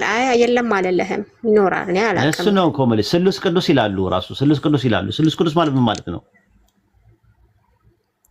እኔ ምን አውቃለሁ? ስሉስ ማለት ምን ማለት ነው? አብ ወልድ መንፈስ ቅዱስ ነው። ስሉስ ማለት ሶስት ማለት ነው በግዕዝ። ስሉስ ቅዱስ ማለት ሶስት ቅዱስ ማለት ነው ሲላቸው ደግሞ ስሉስ አምላክ ይላሉ ሲያወሩ። ምን ማለት ነው ስሉስ አምላክ ማለት? አንድ አብ ወልድ መንፈስ ቅዱስ ማለት ነው ወይ? እኔ አላውቅም። ይሄኛው ግዕዝ አላውቅም። የሚገባኝ ስሉስ አምላክ ማለት ምን ማለት ነው ትርጉሙ? ስሉስ ማለት ሶስት ማለት ከሆነ ስሉስ አምላክ ማለት ምን ማለት ነው? ሶስት አምላክ ልንል ነው። አይሽ በአማርኛ ሲሆን ይዘገንናቸዋል። በግዕዝ ሲሆን ደግሞ እኛ ሶስት አምላክ አንልም ይላሉ። በግዕዝ ሲሆን አይገባቸውም ስለማያውቁት ተብሎ ቁጭ ብሏል በግዕዝ። እንደዛ ነው ማለት። ሰለስቱ አጋዕዝት ይባላሉ፣ ሶስቱ ጌቶች ይባላሉ። ዓለምን የሚገዙ አጋዕዝተ ዓለም ሥላሴ ይባላሉ። አውቃቸዋለሁ እነሱን። ታዲያ አጋዕዝት እያልሽ እያመለክሽው እንትን ነው። ባይብል ላይ ኦሪት ዘፍጥረት ምዕራፍ 35 ቁጥር 1 ላይ አማልክት ለአማርኛ የሚለው እግዚአብሔር ለያዕቆብ ተገለጠለት ነው የሚለው። ተገለጠ ነው የሚለው። ዕብራይስጡ አጋጣሚ ሆኖ አማልክት ለያዕቆብ ተገለጡለት ነው የሚለው። ፕሉራል ነው የሚጠቀመው። ከዛ ይህን ጥቅስ አምጥተው ለማን ነው የሚሰራው ስንላቸው አማልክት ተገለጡ የሚለው ስላሴን ያሳያል ይላሉ። እኮ አማልክት የሚለው ስላሴን ነው ብለሽ ስጠይቃቸው አዎ። ስለዚህ ስላሴ እንደ መጽሐፍ ቅዱስ ዘፍጥረት 35 1 መሰረት አማልክት ናቸው ወይ ስታያቸው አዎ ይላሉ። ስለዚህ ስላሴ አማልክት ናቸው ስትያቸው ደግሞ አይ አይደሉም ይላሉ ተመልሰው። ምንድነው እንደዚህ ሰውን ግራ የሚያጋቡት? ስላሴን አማልክት እያላችሁ ጌቶች እያላችሁ በጽርሐ አርያም ለሚገኝ ሶስት አምላክ እያላችሁ አምላካችን ያለ መለየት ሶስት ነው እያሉ እየተናገሩ ተመልሰው እኛ ጋር ሲመጡ ልክ የተውሂድ ትምህርቱ በጣም መቋቋም ሲያቀታቸው አይ እኛ ሶስት አምላክ አንልም ይሏል። ሰለስቱ አጋዕዝት እያሉ ሶስት ጌቶች እያሉ ሰለስቱ ነገስታት ሶስቱ ነገስታት እያሉ ሶስት ገዢዎች ሶስት ልዑላን እየተባለ በዛ ላይ አማልክት እያሉ እየጠሩ ስላሴ አማልክት ናቸው እያሉ እየነገሩ በዛ ላይ ደግሞ በሐምሌ ስላሴ ላይ በአንድ እግዚአብሔር እናምናለን ከቅድመ ዓለም በነበረው፣ በሁለተኛው እግዚአብሔር እናምናለን ከአብ በተወለደው፣ በሶስተኛው እግዚአብሔር እናምናለን እያሉ ሳልሱ እግዚአብሔር አሃዱ እግዚአብሔር ካሉ እግዚአብሔር እያሉ እየተናገሩ ነገር ግን ልክ ይሄ ሁላ ኦርቶዶክስ ተሳስተዋል። ኢትዮጵያ ውስጥ እኮ 50% እኮ ክርስቲያን ነው አይደል? 50 ወይ ኦፍ ኮርስ 50% ሙስሊም ነው፣ 50% ክርስቲያን ነው። ከክርስቲያን ውስጥ 35% ኦርቶዶክስ ነው። 35% የኦርቶዶክስ 35 ሚሊዮን ህዝብ ጣዖት እያመለከው ነው እያላችሁን ያላችሁት? ተሳስቷል ካላችሁን ለምንድን ነው የምትደብቁን? የሐምሌ ሥላሴ ያውላ ህዝብ ሲያከብር የመጀመሪያው እግዚአብሔር፣ ሁለተኛው እግዚአብሔር፣ ሶስተኛው እግዚአብሔር እያለ ሲያመልክ እግዚአብሔር አብ፣ እግዚአብሔር ወልድ፣ እግዚአብሔር መንፈስ ቅዱስ ሲሉ በውጭ ያሉ ኦርቶዶክስ፣ ካቶሊክ፣ ፕሮቴስታንት ደግሞ ጋድ ዘ ፋዘር፣ ጋድ ዘ ሰን፣ ጋድ ዘ ሆሊ ስፒሪት ይላሉ። ከድንግል ማርያም የተወለደው የትኛው ጋድ ነው? ጋድ ዘ ሰን ነው ወይስ ጋድ ዘ ፋዘር ነው የተወለደው? ነው እንጂ ልጅ ወልድ እኮ የትኛው ጋድ? ወልድ የኢየሱስ ጋድ ዘ ፋዘር፣ ጋድ ዘ ሰን እና ጋድ ዘ ሆሊ ስፒሪት አሉ። ሶስት ናቸው። የትኛው ጋድ ነው? ጋድ ዘ ፋዘር ነው ጋድ ዘ ሰን ነው የተወለደው ከማርያም? ሰን ልጅ የተባለው በመጽሐፍ ቅዱስ ጋድ ዘ ሰን ነው። አዎ ጋድ ዘ ሰን ነው። ጋድ ዘ ፋዘር እና ጋድ ዘ ሆሊ ስፒሪት ምን አላሉ? ከማርያም ምን አላሉ? አልተወለዱም። ስጋን አልተወለዱም። ስለዚህ ያልተወለዱ ጋዶች አሉ፣ ሁለት አሉ የቀሩ እንትን አሉ። እና ይሄ ትምህርት እኔ እንዴት አድርጋችሁ ነው አይምሯችሁ ተቀብሎት የምትሄዱት? እንዴት አድርጋችሁ ነው አይምሯችሁ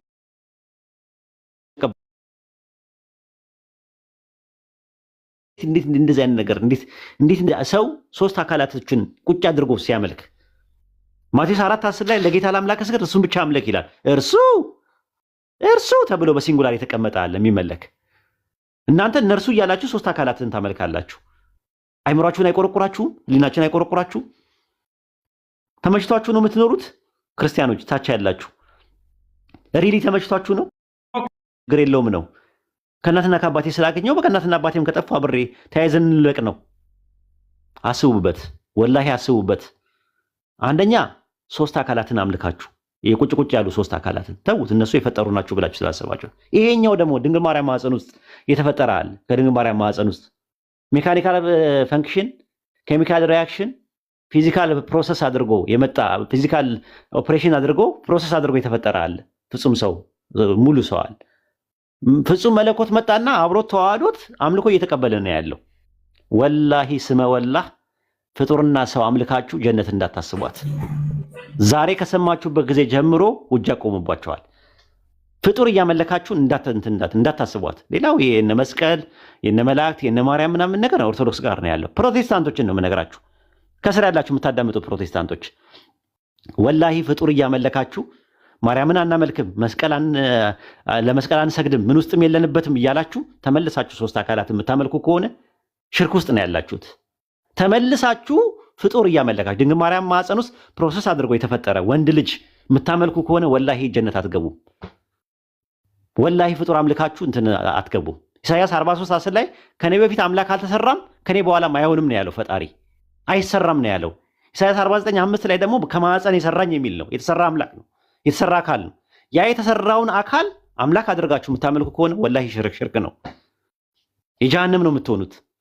አላህ በሐቁ አይደራደርም በሽርክ። ሽርክ በጣም ትልቅ ወንጀል ነው። አስቡበት። ማሂን ብቻ ሳይሆን ከስር ያላችሁ ፕሮቴስታንቶች።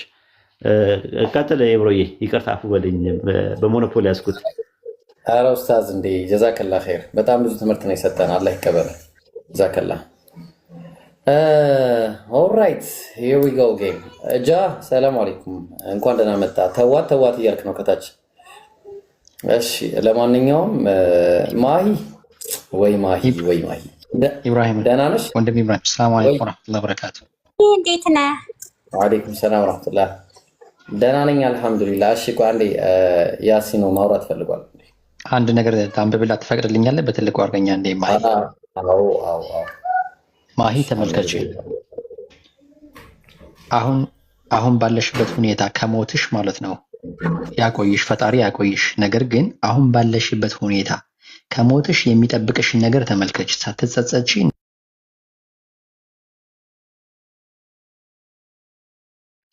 መጽሐፈ መቃቢያን፣ በዚህ ሰሞን ደግሞ ኦርቶዶክስ ነኝ ስላልሽ ይሄን ላንብብልሽ።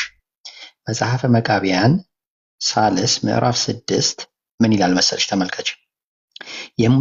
የምትሞቱበትን ቀን አስቡ። ነፍሳችሁ ከስጋችሁ በተለየሽ ጊዜ፣ ገንዘባችሁንም ለሌላ በተዋችሁ ጊዜ፣ ወደማታውቁት ጎዳናም በሄዳችሁ ጊዜ የምትመጣባችሁ መከራ አስቧት። የሚቀበሏችሁ አጋንንትም ክፉዎች ናቸው፣ መልካቸውም ጥፉ ነው፣ በግርማቸውም የሚያስፈሩ ናቸው። ቃሎቻችሁን አይሰሙም፣ ቃላቸውንም አትሰሙም። የፈጣሪያችሁ የእግዚአብሔርን ፈቃድ ስላላደረጋችሁ በለመናችኋቸውም ጊዜ ልመናችሁን አይሰሟችሁም። ስለዚህ ነገር ፈጽመው ያስፈሯችኋል አለ። ቁጥር 4 ላይ አጋንንት ይፈሯቸዋልና የእግዚአብሔርን ፈቃድ በፈጸመ ሰዎች ግን ፍርሃት የለባቸውም። በኃጢአተኞች ሰዎች ነፍሶች ግን አጋንንት ይዘባበቱባቸዋል አለ። ማሂ ይሄንን አንብቡ። ሰው ይሄንን አንብቡ ልብ የማይገዛ ከሆነ ኢየሱስ ያስተማረውን ሙሴ ያስተማረውን አስተምህሮት የማይከተል ከሆነ የሚጠብቃችሁ ይሄ ነው። እነዚህ አጋንንቶች በጣም እያንገላቱ ነው የሚወስዷችሁ። ማሂ በነፍስሽ አትጫወቺ። ሌሎች ወገኖችን በኢየሱስ ምንድነው? ቆይ እሺ እኔ አነባዋለሁ ላክልኝ። እኔ አሁን እንደዚህ ማስማት አልወድም። በውስጥም ልኬልሻለሁ። እውነቴን ነው። ሞት የሚባለው ነገር ልክ እንደ እንቅልፍ ነው። ልብ ግዙ፣ የምትሞቱበትን ቀን አስቡ እያለ ነው። ነፍሳችሁ ከስጋችሁ በተለየች ጊዜ ገንዘባችሁንም ለሌላ በተዋችሁ ጊዜ ወደማታውቁት ጎዳናም በሄዳችሁ ጊዜ የምትመጣባችሁ መከራ አስቡት። ይሄንን ምንድን ነው የሚጠብቃቸው? የፈጣሪያቸው የእግዚአብሔርን ፈቃድ ስላላደረጋችሁ አለ። የፈጣሪ ፈቃድ ምንድን ነው? እርሱም በብቸኝነት እንድታመልኩት እንድትገዙት ነው። ኡስታዝ ወሂድ እስካሁን ሲናገር የነበረው ሲያስተምር የነበረው ከእኔ በቀር ሌላ አምላክ የለም ብሎ የሚናገረውን አምላክ ካላመለካችሁ የሚደርሳችሁ ጣፈንታችሁ ይሄ ነው። ወደታች ባነበብሽ ቁጥር በጣም ትደነግጫለሽ። ሽማይ ጀዛከላህ ኸይረን ኢብሮ እድሉን ስለሰጠከኝ። ኧረ አብሽር ሀቢቢ ጀዛከላህ። አንተም እንትን ስላረከን አላህ ይቀበልህ። ኦልራይት እሺ ማሂ እንዴት ነሽ ግን? ደህና ነሽ ወይ ማሂ? ጥያቄ ያለኝ ያለች ስለነበረ ኢብሮ እሱን አለሁልህ። ኢብሮዬ እንዴት ነህ ወንድምዬ? ወገን እንዴት ነህ? ማለት ሁሉም ነገር ደህና ነኝ። እንዴ እንደዛ አስታኪ። እኔ የምልሽ ጥያቄ እናስተናግድሻለን። ከጥያቄ በፊት ግን ጥያቄ ነበረኝ። ምን ነበር? ምን ሆንክ? ምን ገጠመ? የገጠመኝማ በጣም ከባድ ነገር ነው። የሚገርምሽ ነገር እኔ በበኩሌ ባይብል ላይ ኢየሱስን ከማግኘት በላይ ነብዩ መሐመድን አገኘው። ምን ትያለሽ? እሱማ የእናንተ መጽሐፍ ቅዱስ ነው ተባለኩ። እናንተ ያሳተማችሁት ነው። ታዲያ እኛ ያሳተምነው ተባለ? የማይባል ነገር የለም። እሺ ኢየሱስ አምላክ ነው የሚል ነገር አጥቻለሁ ባይብል ላይ። ምን ትያለሽ? አጥቻለሁ ነው አግኝቻለሁ? አንድ ጥቅስ የለም። አረ ራይን አንብብ። እኔ እኮ ያስመለጡኝ እኮ ወንድሞቼ ራይን አስነብበውኝ ነው። እና ራይን አንብብ ወላሂ በይ ራይ አንብብ። በእውነት በተለይ ራይ 5 በቃ አልኩ ጉድ ነው ያደረገኝ። ከዛ ደግሞ የሐዋርያት ሥራ ምዕራፍ 2 ነው ቁጥር 13 ላይ ጌታን ሲያመልኩ ሲጾሙ ሲጸልዩ አለ ለኢየሱስ ጌታ ተብሎ። ጌታ የተባለው እንግዲህ መጽሐፋችን ላይ ኢየሱስ ነው። አይገርምህም? ኢየሱስ ክርስቶስ እናንተ አልተመለከም ስትሉ አልነበረ? እስቲ አሳይኝ። እሺ ልይ የቱ ጋር እስቲ ጥቅስ ስጭኝና እዛ ጥቅስ ላይ እናውራ እስቲ። ሰዓት ቆየሁኝ፣ ትንሽ ሰዓት ቆይ ስጡኝ። ከሌላ ሰው ጋር ቀጥል መለሳለሁኝ። አንዴ ሐዋርያት ሥራ 13 ላይ ጌታን ሲያመልኩ የሚለው እኮ አብን ነው የሚያመለክተው። ለምሳሌ ጌታ ራይል ነው እንዴ? ላሳይሽ። አዎ ምክንያቱም ሐዋርያት ሥራ ላይ ጌታ የሚለው ቃል ለአብ ብዙ ቦታ ላይ ውሏል። ለምሳሌ ጌታ ኢየሱስን ቀባው ይላል። ቀቢው ማን ነው? ቀቢው ማን ነው? ቀቢው ላይ ተተህ ጌታ ሲያመልኩና ሲጾሙ ነው የሚለው። ጌታ ይላል። አሁን ለምሳሌ ጌታ የሚለውን ቃልና ኢየሱስን ነጥሎ የሚያስቀምጥበታል። ሐዋርያት ሥራ ምዕራፍ 4 ቁጥር 24 አውጣላት ብሮ። እሺ ታብሌት ባሊዝም በዚህ በስልኩ አላውጣ።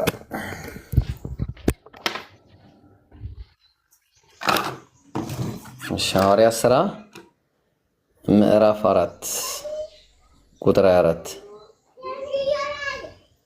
ያው ታዝና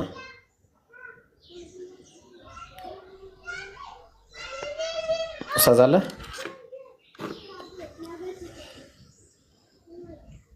የት ሄደ? እነሱም በሰሙ ጊዜ በአንድ ልብ ሆነው ወደ እግዚአብሔር ሚት አድርጌ ያወራለሁ እኮ ጌታ ሆይ አንተ ሰማይና ምድርን ባህሩንም በእርሱ የሚኖሩንም የፈጠርክ እያሉት የሚሉት ማንን ነው? ጌታ ሆይ የሚሉት ማንን ነው? ማሂ አለሽ? ያፈኝ አብና ጌታ ሆይ ሲሉ እስኪ የቱ ጥቅስ ስላወጣሁ ነው ወይስ ሌላ ጥቅስ አንበበህልን ነው? እነርሱም በሰሙ ጊዜ ይላል፣ አሳይሻለሁ። እነርሱም በሰሙ ጊዜ በአንድ ድምፅ ከፍ ብለው ወደ እግዚአብሔር ድምፃቸው ጌታ ሆይ አንተ ሰማይና ምድርን ባህሩን በእሱ ውስጥ የሚኖሩትን የፈጠርክ አሉ። ማንን ነው ጌታ ሆይ የሚሉት?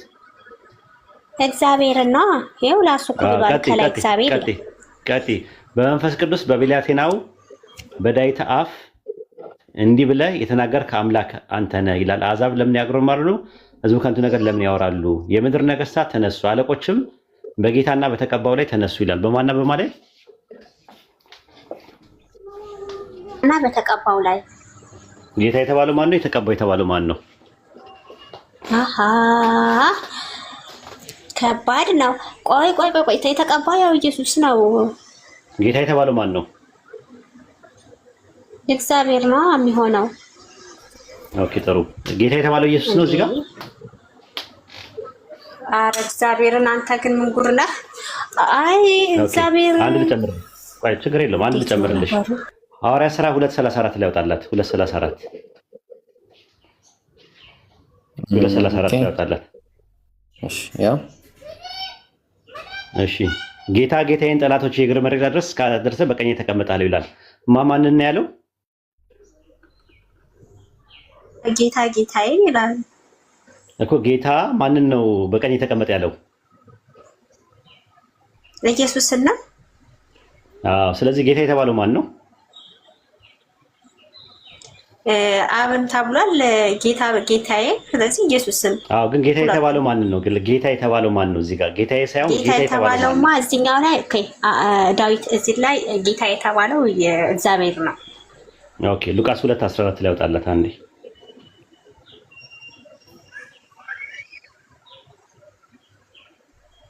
አንድ ነገር ስናመጣ ታበላሻላችሁ፣ ውሃ ትደፉበታላችሁ። ከባድ ነው። ግን እንዴት ይሻላል ታዲያ? 2:14 ላይ ሉቃስ 2:14 ያው ሉቃስ 2:14 ነው ኡስታዝ። ሉቃስ 2:14 ክብር ለእግዚአብሔር። 2:24 ማለት ሶሪ 24 ቀላቀልኩኝ። እንደ ሙሴ ሕግ የመንጻታቸው አንብበው። እንደ ሙሴ ሕግ የመንጻታቸው ወራት በተፈጸመ ጊዜ በጌታ ሕግ የእናቱን ማፀን የሚከፍት ወንድ ሁሉ ለጌታ የተቀደሰ ይባላል ተብሎ እንደተጻፈ በጌታ ፊት ሊያቆሙት በጌታ ሕግ 2 ዋሊያ ወይም 2 የርግብ ጫጩቶች እንደተባለ መስዋዕት ሊያቀርቡ ወደ ኢየሩሳሌም ወሰዱት ይላል ጌታ። ማንን ነው ወደ ኢየሩሳሌም የወሰዱት? ማርያምና ዮሴፍ ልጇን ኢየሱስን በማፊት ሊያቆሙት በጌታ ፊት በእግዚአብሔር ፊት ያው በጌታ ፊት የወሰዱት ወደ ጌታ እኮ የወሰዱት ወደ ማፊት ሊያቀርቡት ነው። ወደ ማፊት ሊያቀርቡት ነው ሕፃኑን በእግዚአብሔር ፊት ሊያቀርቡት በማፊት እንደ መጽሐፉት ነገር በጌታ ፊት በጌታ ፊት ቁጥር 26 ላይ እዛ ላይ ቁጥር 26 ላይ ይነገራል። ቁጥር 26 ላይ እዛ በጌታ የተቀባውን ሳይ ሞት እንዳያይ በመንፈስ ቅዱስ ተረቶ ነበር ስምዖን አለ። በጌታ ምን ያለው? በጌታ መንፈስ በጌታ የተቀባው ይላል አይደለ? በጌታ የተቀባው ማን ነው? በጌታ የተቀባውማ ኢየሱስ ነው። ቀቢው ማን ነው? እዚህ ጋር እንደ ሐዋርያ እንደ ጥቅሱ መሰረት እዚህ ጋር እንደ ያው ጌታ እግዚአብሔር አብ እግዚአብሔር አብ ነው። ስለዚህ ኢየሱስም ማቴዎስ ወንጌል 4:24 ላይ 4:10 ላይ ለጌታ ለአምላክ ስገድ እርሱን ብቻ አምልክ ብሎ አስቀምጧል። እርሱን ብቻ አምልክ ያለው ማንን ነው? ስለዚህ ያው አውቀዋለሁ እንተው ያ ጌታ ተብሏል። ስለዚህ ለአብም ተነግሯል ነው ለጌታ ለአምላክ ብቻ ስገድ ነው ላይ ጌታን ሲያመልኩ ነው የሚለውና ጌታ የሚለውን ኢየሱስ ነው የሚል ድምዳሜ ላይ እንዲደረሽ ነው ጥያቄው። ምን ማስረጃ አለን? ጌታ ሲልኛ አግኝተና ታዲያ ምን ሆነህ ነው እንዴ? እኮ አልተገለጸማ የትኛው እንደሆነ። ምክንያቱም ሐዋርያ ሥራ ላይ ጌታ የሚለው ቃል ለአብ ብዙ ቦታ ላይ ውሏል።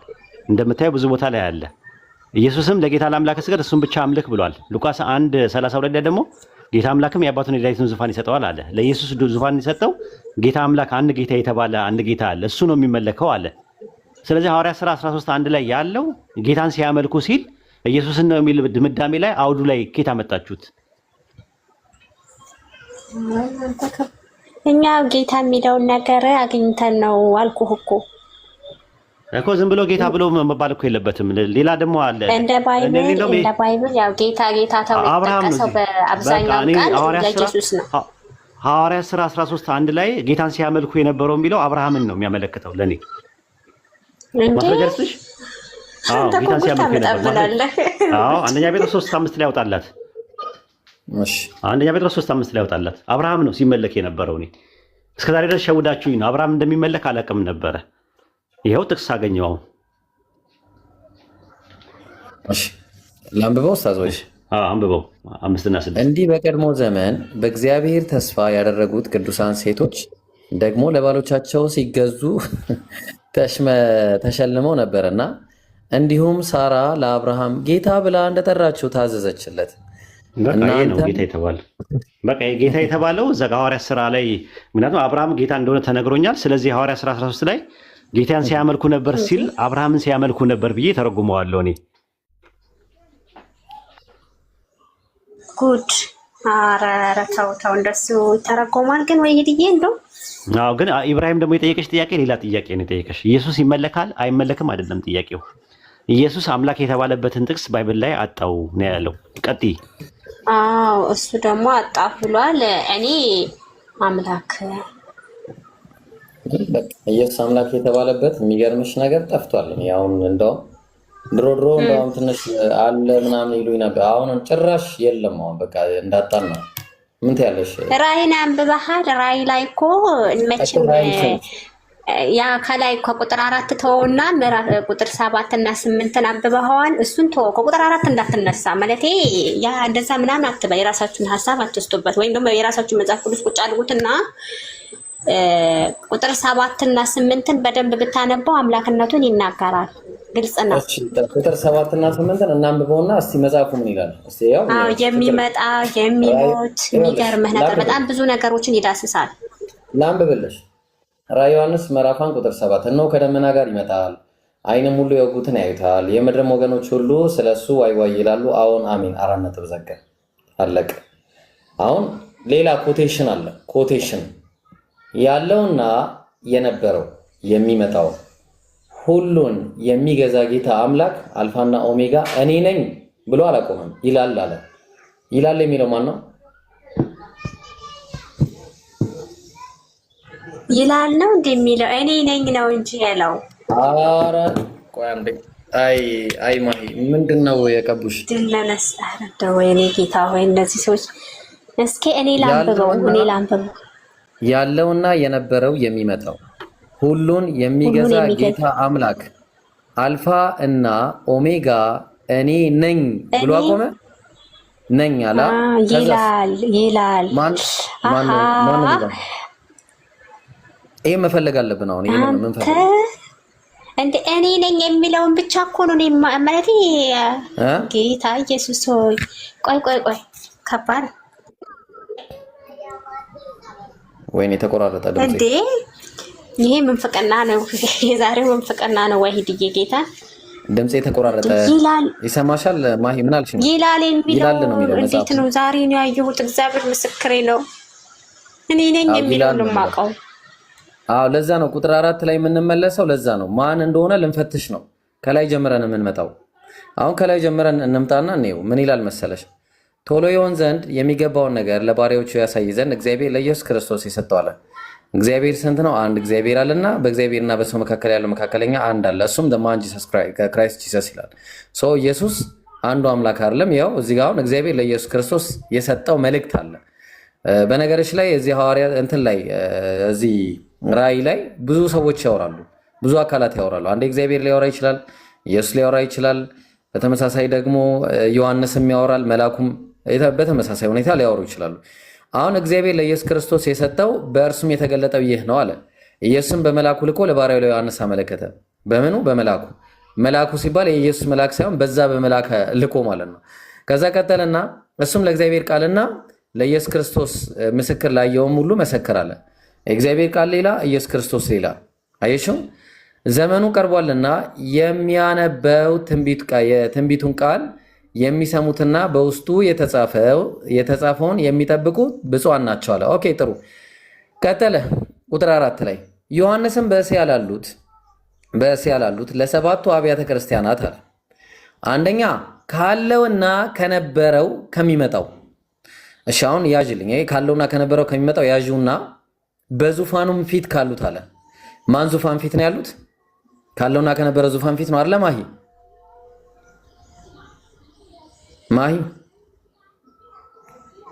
የሎ በዙፋኑም ፊት ካሉ። ስለዚህ ዙፋኑ ላይ ያለው አብ መሆኑን ደግሞ ሐዋርያት ሥራ ምዕራፍ 5 ላይ ነው። ሐዋርያት ሥራ ምዕራፍ 5 ቁጥር 6 ላይ ተመልከቺ። በዙፋኑና በአራቱ አንበሶች መካከል በሽማግሌዎችም መካከል እንደታረደ በግ ሆኖ ቆሞ አየሁት አለ። ቆሞ የታየው ማን ነው? እንደታረደ በግ ቆሞ የታየው ክርስቶስ ነው አይደለ? አዎ ኢየሱስ ማለት ነው። እሱ ቆሟል።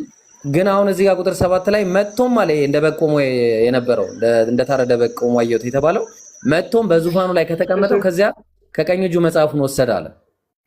ስለዚህ ከቀኝ እጁ መጽሐፉን የወሰደው ዙፋኑ ላይ ካለው ነው። ዙፋኑ ላይ ያለው ደግሞ አብ ነው። ኢየሱስ ክርስቶስ ግን ቆሞ ነበር። የት ነው የቆመው? በዙፋኑና በአራቱ አንበሶች መካከል በሽማግሌዎቹ መካከል እንደታረደ በግ ቆሞ አየው አለ። ቆሞ ነበር እሱ። አየሽው? ስለዚህ ከዛ መጥቶም በዙፋኑ ላይ ከተቀመጠ ከዚያ ከቀኝ እጁ መጽሐፉን ወሰደ አለ። ቁጥር 13 ላይ በሰማይና በምድር ከምድርም በታች በባህርም ላይ ያለ ፍጥረት ሁሉ በእርሱም ውስጥ ያሉ ሁሉ በረከትና ክብር ምስጋናም ኃይልንም ከዘላለም እስከ ዘላለም በዙፋኑ ላይ ለተቀመጠው ልብ አድርጊ ለበጉም ይሁን አለ። ዙፋኑ ላይ የተቀመጠው ሌላ፣ በጉ ሌላ። አይሹ በጉ ማን ነው? ክርስቶስ ነው። ስለዚህ እኔና አሁንም ራዕይ ዮሐንስ ላይ ስንመለስ ራዕይ ዮሐንስ ምዕራፍ 1 ቁጥር 4 ላይ ለሰባቱ አብያተ ክርስቲያናት አለ ካለውና ከነበረው ከሚመጣው በዙፋኑም ፊት ካሉት። በማን ዙፋን ፊት? በዚህ ካለውና ከነበረው በተባለው ዙፋን ፊት ማለት ነው። ተግባባ? ስለዚህ ይሄኛው አብ ነው።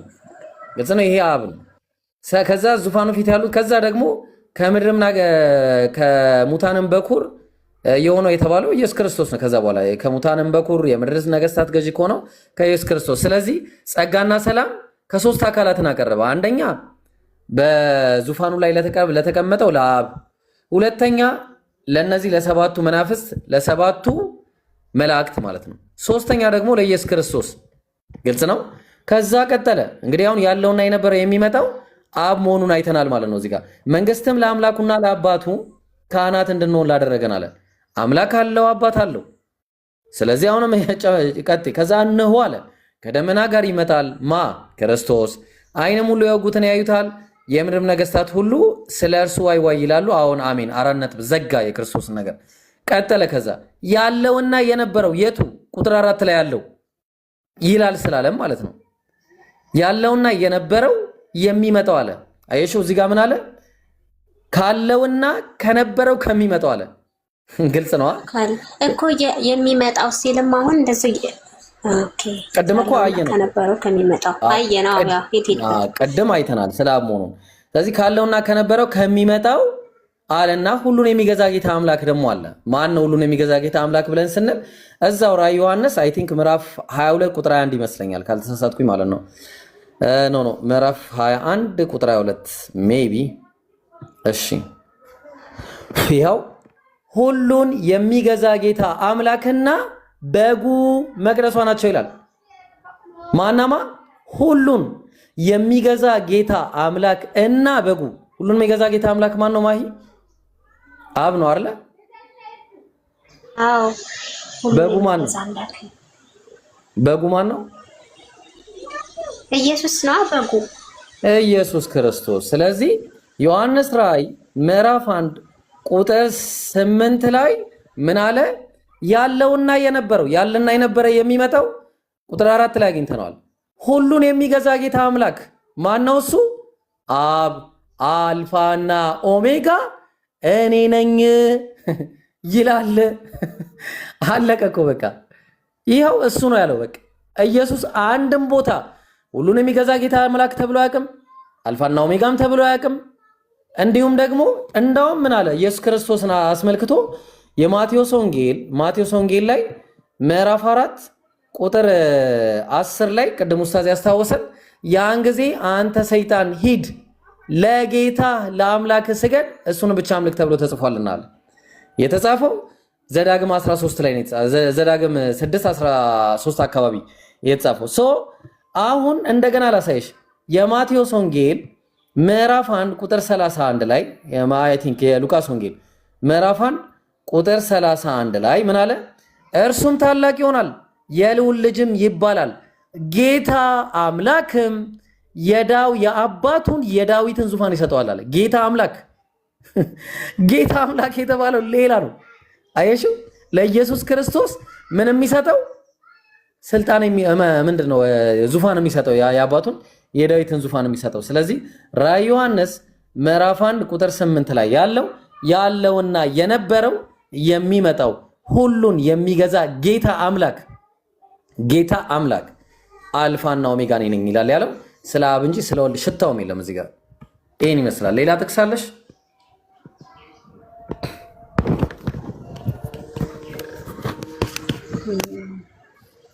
ከባድ ነው። ምን እንስጣችሁ ያለን ማለት እንግዲህ ወደፊት የሚመጣው ብለን የምናስበውን መጽሐፍ ቅዱሳችንን እንትን አደረጋችሁት። ምክንያቱም ያለው እኛ ላይ ተፈጻሚ ተብሎ በተስፋ የምንጠብቀው ነው። ራእይ ላይ አንድ ቦታ ኢየሱስ ክርስቶስ አምላክ ነው አይልም። አንድ ጥቅስ ራእይን እሱንም አይተሃል። አምስትን አይተሃል። አምስት ላይ ነው ጭራሽ የባሰ እኮ ነው። ጭራሽ አምስት የባሰ ነገር። ቁጥር 13 እና 12 ከፍጥረት ያው ይመለካል አብሮ ማለት ነው። እሱም ታይቷል መሰለኝ። ይተው በቃ ላሳይሽ። ኖ ላሳይሽ ነኝ። ራዕየ ዮሐንስ ምዕራፍ 5 ቁጥር ስንት ላይ ልሂድልሽ? ቁጥር 13 በሰማይና በምድር 3 ጀምሮ ነው። እሺ ቀጥል። 13 በሰማይና በምድር ከምድርም በታች በባህር ላይ ያለ ፍጥረት ሁሉ በእርሱም ውስጥ ያለ ሁሉ በረከትና ክብር፣ ምስጋና፣ ኃይልም ከዘላለም እስከ ዘላለም በዙፋኑ ላይ ለተቀመጠው ለአብ ለበጉም ይሁን ሲሉ ሰማዋል። የሰማው ማን ነው? ማን ነው የሚባለው? የዮሐንስ ነው። ከዛ ደግሞ እንግዲህ አሁን ለሁለት እቺ ነገር እኮ ናት በጣም የምትገርመው። ይኸውልህ ኢብሮዬ ለበጉ ይሁን እንዴ አግኝተናል።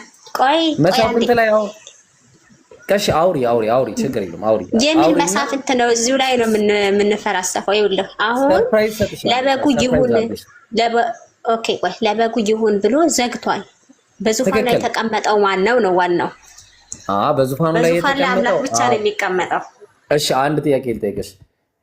ለእግዚአብሔርና ለአንድ አካል መስገድ ይበልጣል ወይስ ለእግዚአብሔርና ለአንድ አካል ምስጋና ማቅረብ ይበልጣል? የትኛው ይበልጣል?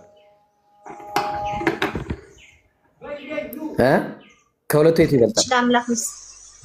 መስገድ ይበልጣል? ለአምላክና ለሰው አንድ ላይ መስገድ ይበልጣል ወይስ ለአምላክና ለሰው አንድ ላይ ምስጋና ማቅረብ ይበልጣል? አይ ማምለክ ይበልጣል ማለት ነው። መስገድ አይደለ? አዎ ኦኬ በጣም ጥሩ ላውጣለሽ። አይ ቲንክ አንደኛ ዜና ይመስለኛል ካልተሳሳትኩኝ። ሁለተኛ ዜና ምዕራፍ 20 አይ ዳዊት እንዳትሄድ እዛ ጋር ቀዋለሁ ለንጉሱና ለንጉሱን ሰገዱ ይላል።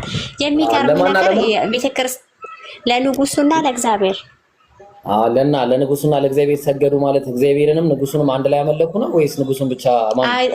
እሱ እኮ ነው እሱ ነው ለይቶ አስቀምጦታል። አሁን ለንጉሱ ብሏል። እዚህ ጋርም ለበጉ አለ ለበጉ ይላል። አሁን ቁም ነገሩ ምንድነው? እዚህ ጋር ስናየው ምስጋናው ይለያያል። አሁን እኛ ሰዎችን አናመሰግንም አይባልም እንዴ? እኛ የምናመሰግናቸው በጣም ብዙ ሰዎች አሉ። ለኢየሱስ ሲሆንና ለአብ ሲሆን ግን ምስጋናው ይለያያል። ማሂ ኢየሱስ ሰው ነው። እንዴ ምን ሆነሽ ነው? ኦኬ እሺ፣ ሰገዱ ሲል እኮ አሁን እዛ ጋር ዳዊት ላይ አንደኛ ዜና ላይ ሰገዱ ሲል እያመለኩ ነው ማለት አይደለም። ለዳዊት እያመለኩት አለ፣ ለእግዚአብሔር ግን ወርሺፕ ነው። እንደዛውም ትክክል ነሽ፣ ለእግዚአብሔርማ ወርሺፕ ነው። ምክንያቱም ሰው ስለሆነ ማለት ነው፣ እነዛ ሰዎች ስለሆኑ ተግባባን። አሁን ቁም ነገሩ እዚህ ጋር ደግሞ ለእግዚአብሔርና ለበጉ እግዚአብሔርና በጉ እኩል የሆነ እንትን አይቀበሉም ምስጋና። ምክንያቱም እግዚአብሔር የአምልኮ ምስጋና ሲቀበል ኢየሱስ ክርስቶስ ደግሞ የጸጋ ምስጋና ይቀበላል። ምንድነው ምስጋናው ከተባለ በደሙ ምክንያት የመጣ ነው። ደሙ ስላፈሰሰ ለሰው ልጆች ኃጢአት ስርየት ስለሆነ በዛ ምክንያት ምን ያደርጋል? ምስጋና ይቀርብለታል። አለቅ ኡስታዝ አፎን ሚውት አንስተ ነበር። አይ እሱን ለማለት ፈልጌ አይደለም። የራዕየ ዮሐንስ ምዕራፍ 5 ላይ ከተመለከትሽው ማመስገን የጀመሩት ፍጥረታት በአጠቃላይ ማመስገን የጀመሩት ከቁጥር 7 ላይ ነው የሚጀምረው። ታርዳሃልና ነው የሚሉት። ራዕይ 4 ላይ ግን ቁጥር 10 ላይ ሲናገር ግን ፈጥረሃልና ነው። አብን ሲያመሰግኑት የነበረው በምንድን ነው? አንተ ሁሉም ፈጥረሃልና እናመሰግናለን አሉት። ኢየሱስ ግን ሲያመሰግኑት የነበሩት አንተ ታርዳሃልና። ሁለት የተለያየ ነገር ነው። የታረደው በግ እያሉ ነው። ታርዳሃልና ከነገድ ከቋንቋ ዋጅተናል እያሉ የታረደው ምንድን ነው?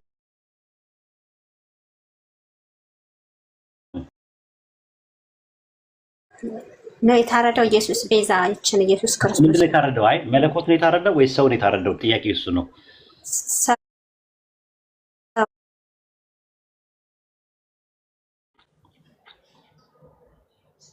በጉ ያው ኢየሱስ ነው፣ ሰው ነው እንጂ።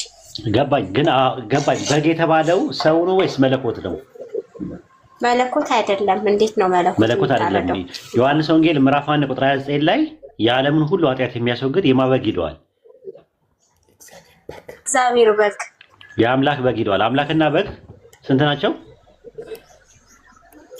አምላክና በግ ሁለት፣ ጌታ ሆይ ሁለት ናቸው። ስለዚህ ምስጋና ሲያቀርቡ ለፍጡርና ለፈጣሪ በአንድ አውድ ነው አንድ አይነት ምስጋና ነው የሚያቀርቡት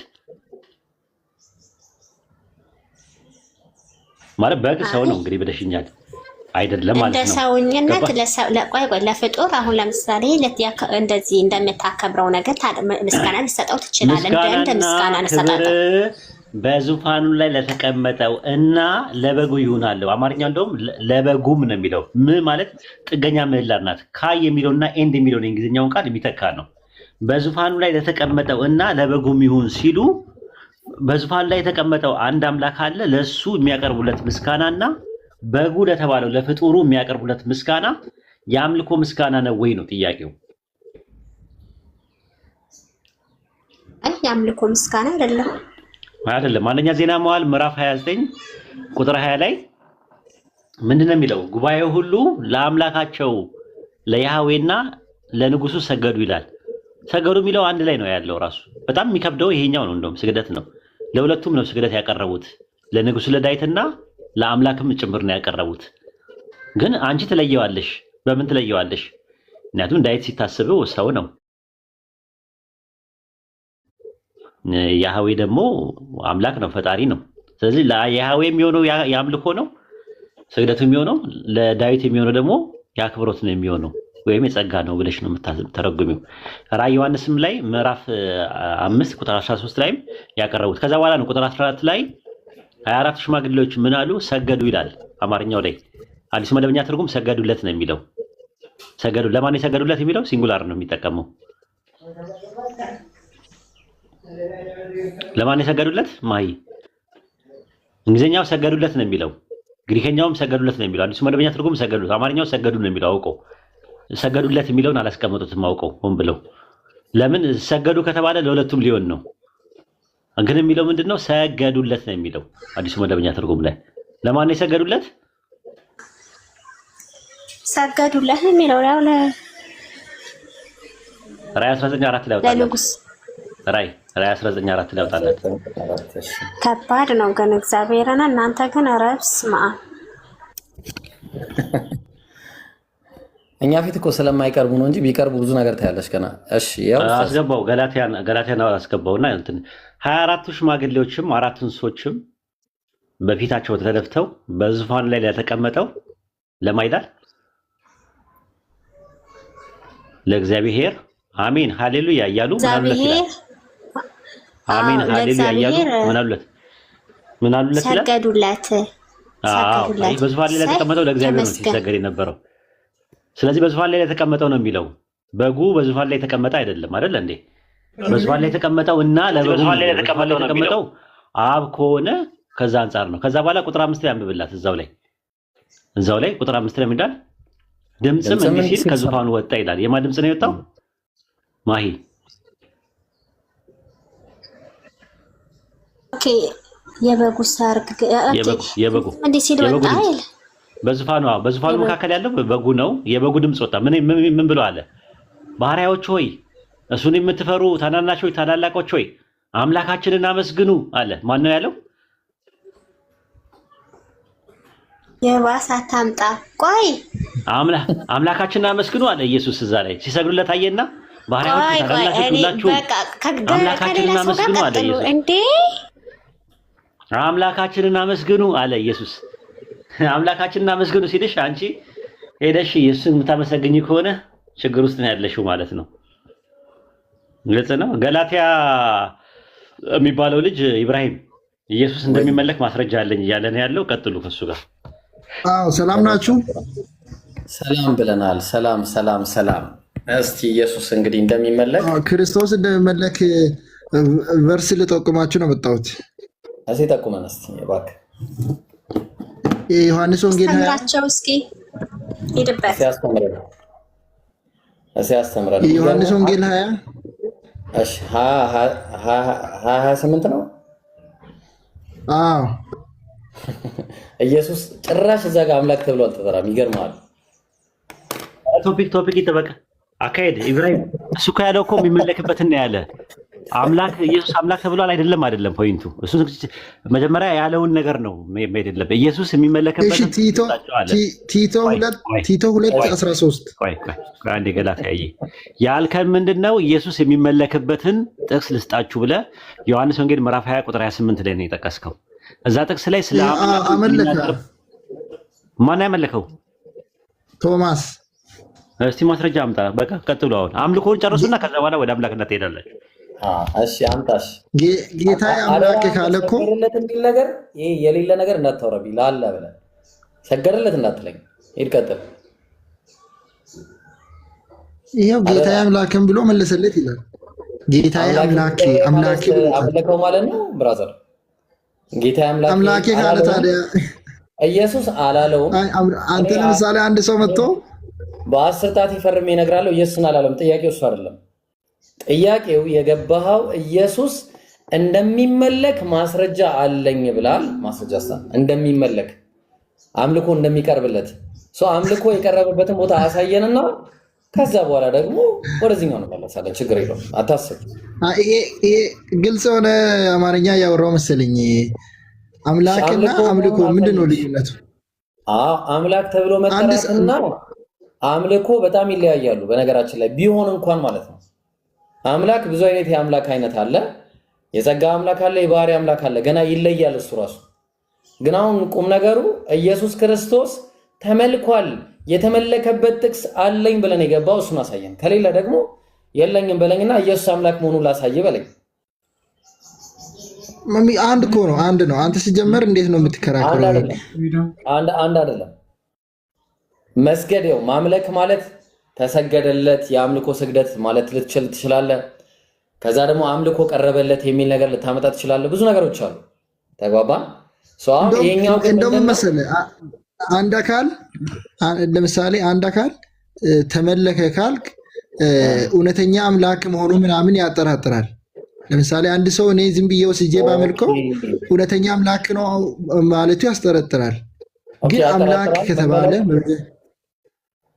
ለምሳሌ አንድ ሰው እኮ ጋይስ በቃ እወቁ የለው መረጃ የለው 100 ቲቶን ሰጠው።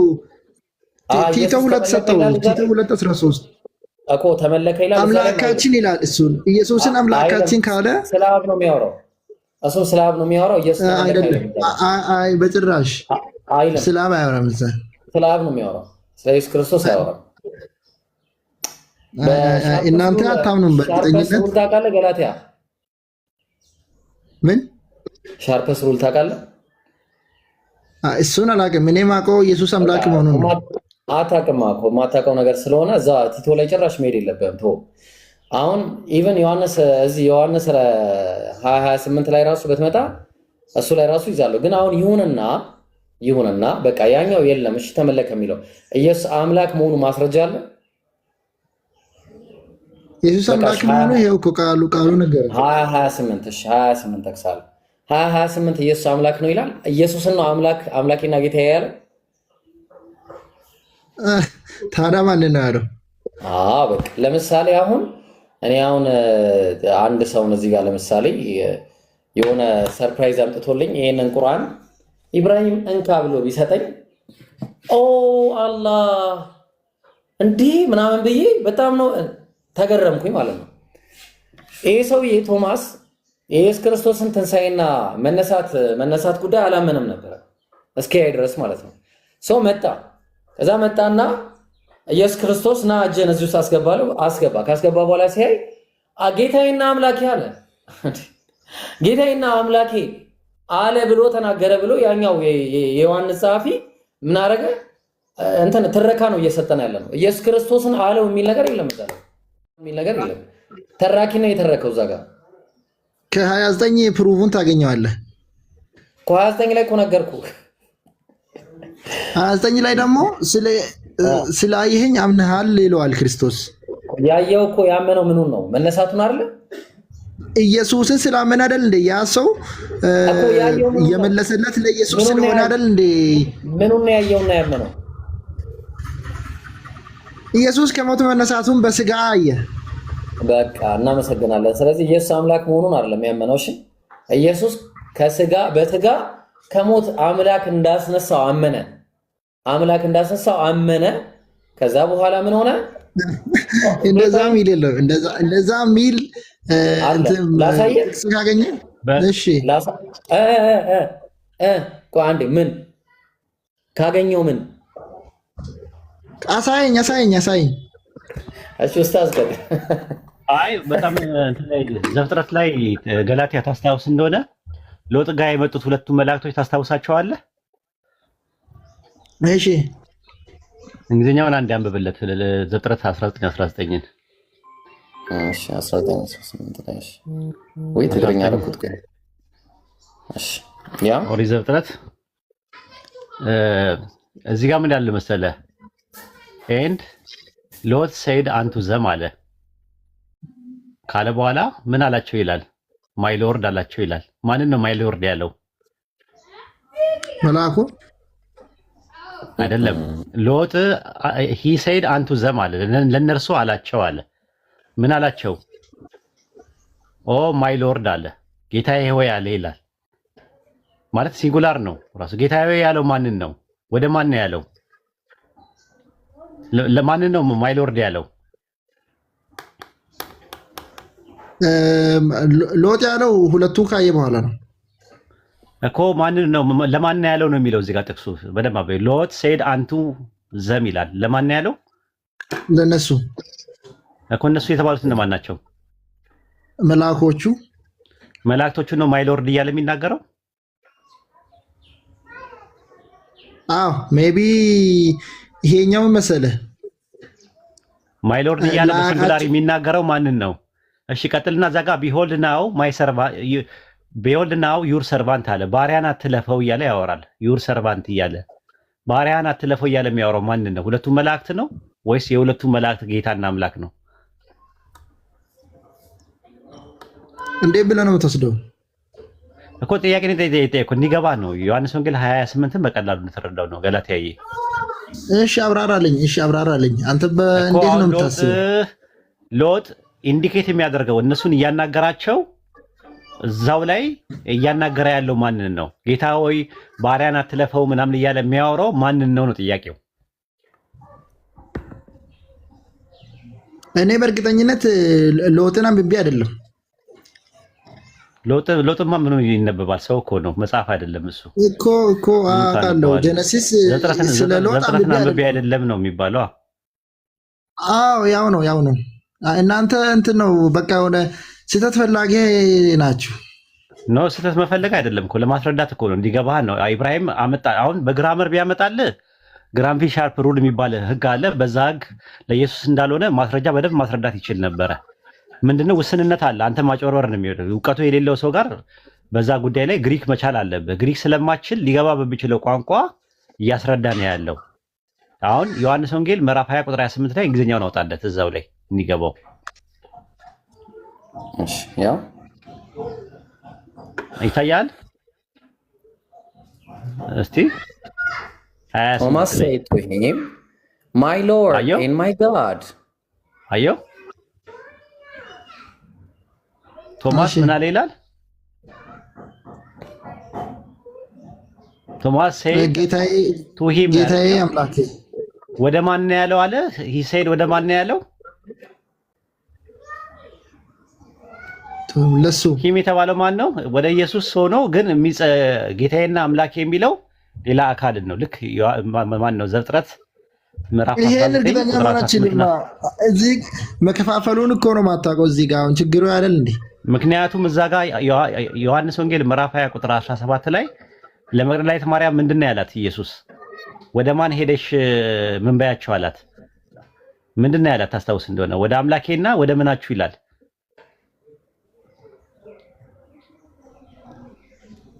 ወደ አምላኬና ወደ ምናችሁ ይላል ሲላቸው ለሐዋርያቶቹ። እሺ ንገረኝ አንተ። ወደ አምላኬና ወደ አምላካችሁ አላለም? እሺ አምላካችሁ የተባለው ወደ አምላካችሁ አርጋለሁ ብሏል ኢየሱስ። አምላካችሁ ያለው ማንን ነው? አብ። እሺ ቶማስ፣ ለቶማስ አምላኩ ማን ነው? ከሐዋርያት መካከል አንደኛው ቶማስ ነው አይደለ? ቶማስ፣ ለቶማስ አምላኩ ማን ነው? በዚህ ጥቅስ መሰረት ኢየሱስ። በቃ በዚህ ጥቅስ መሰረት ነው ዮሐንስ ወንጌል 20:17 ላይ ባለው ጥቅስ መሰረት ለቶማስ አምላኩ ማን ነው? በዛ ጥቅስ መሰረት አብ እና ኢየሱስ አንድ ናቸው። እኔና አብ አንድ ነን ብሏል ኢየሱስ።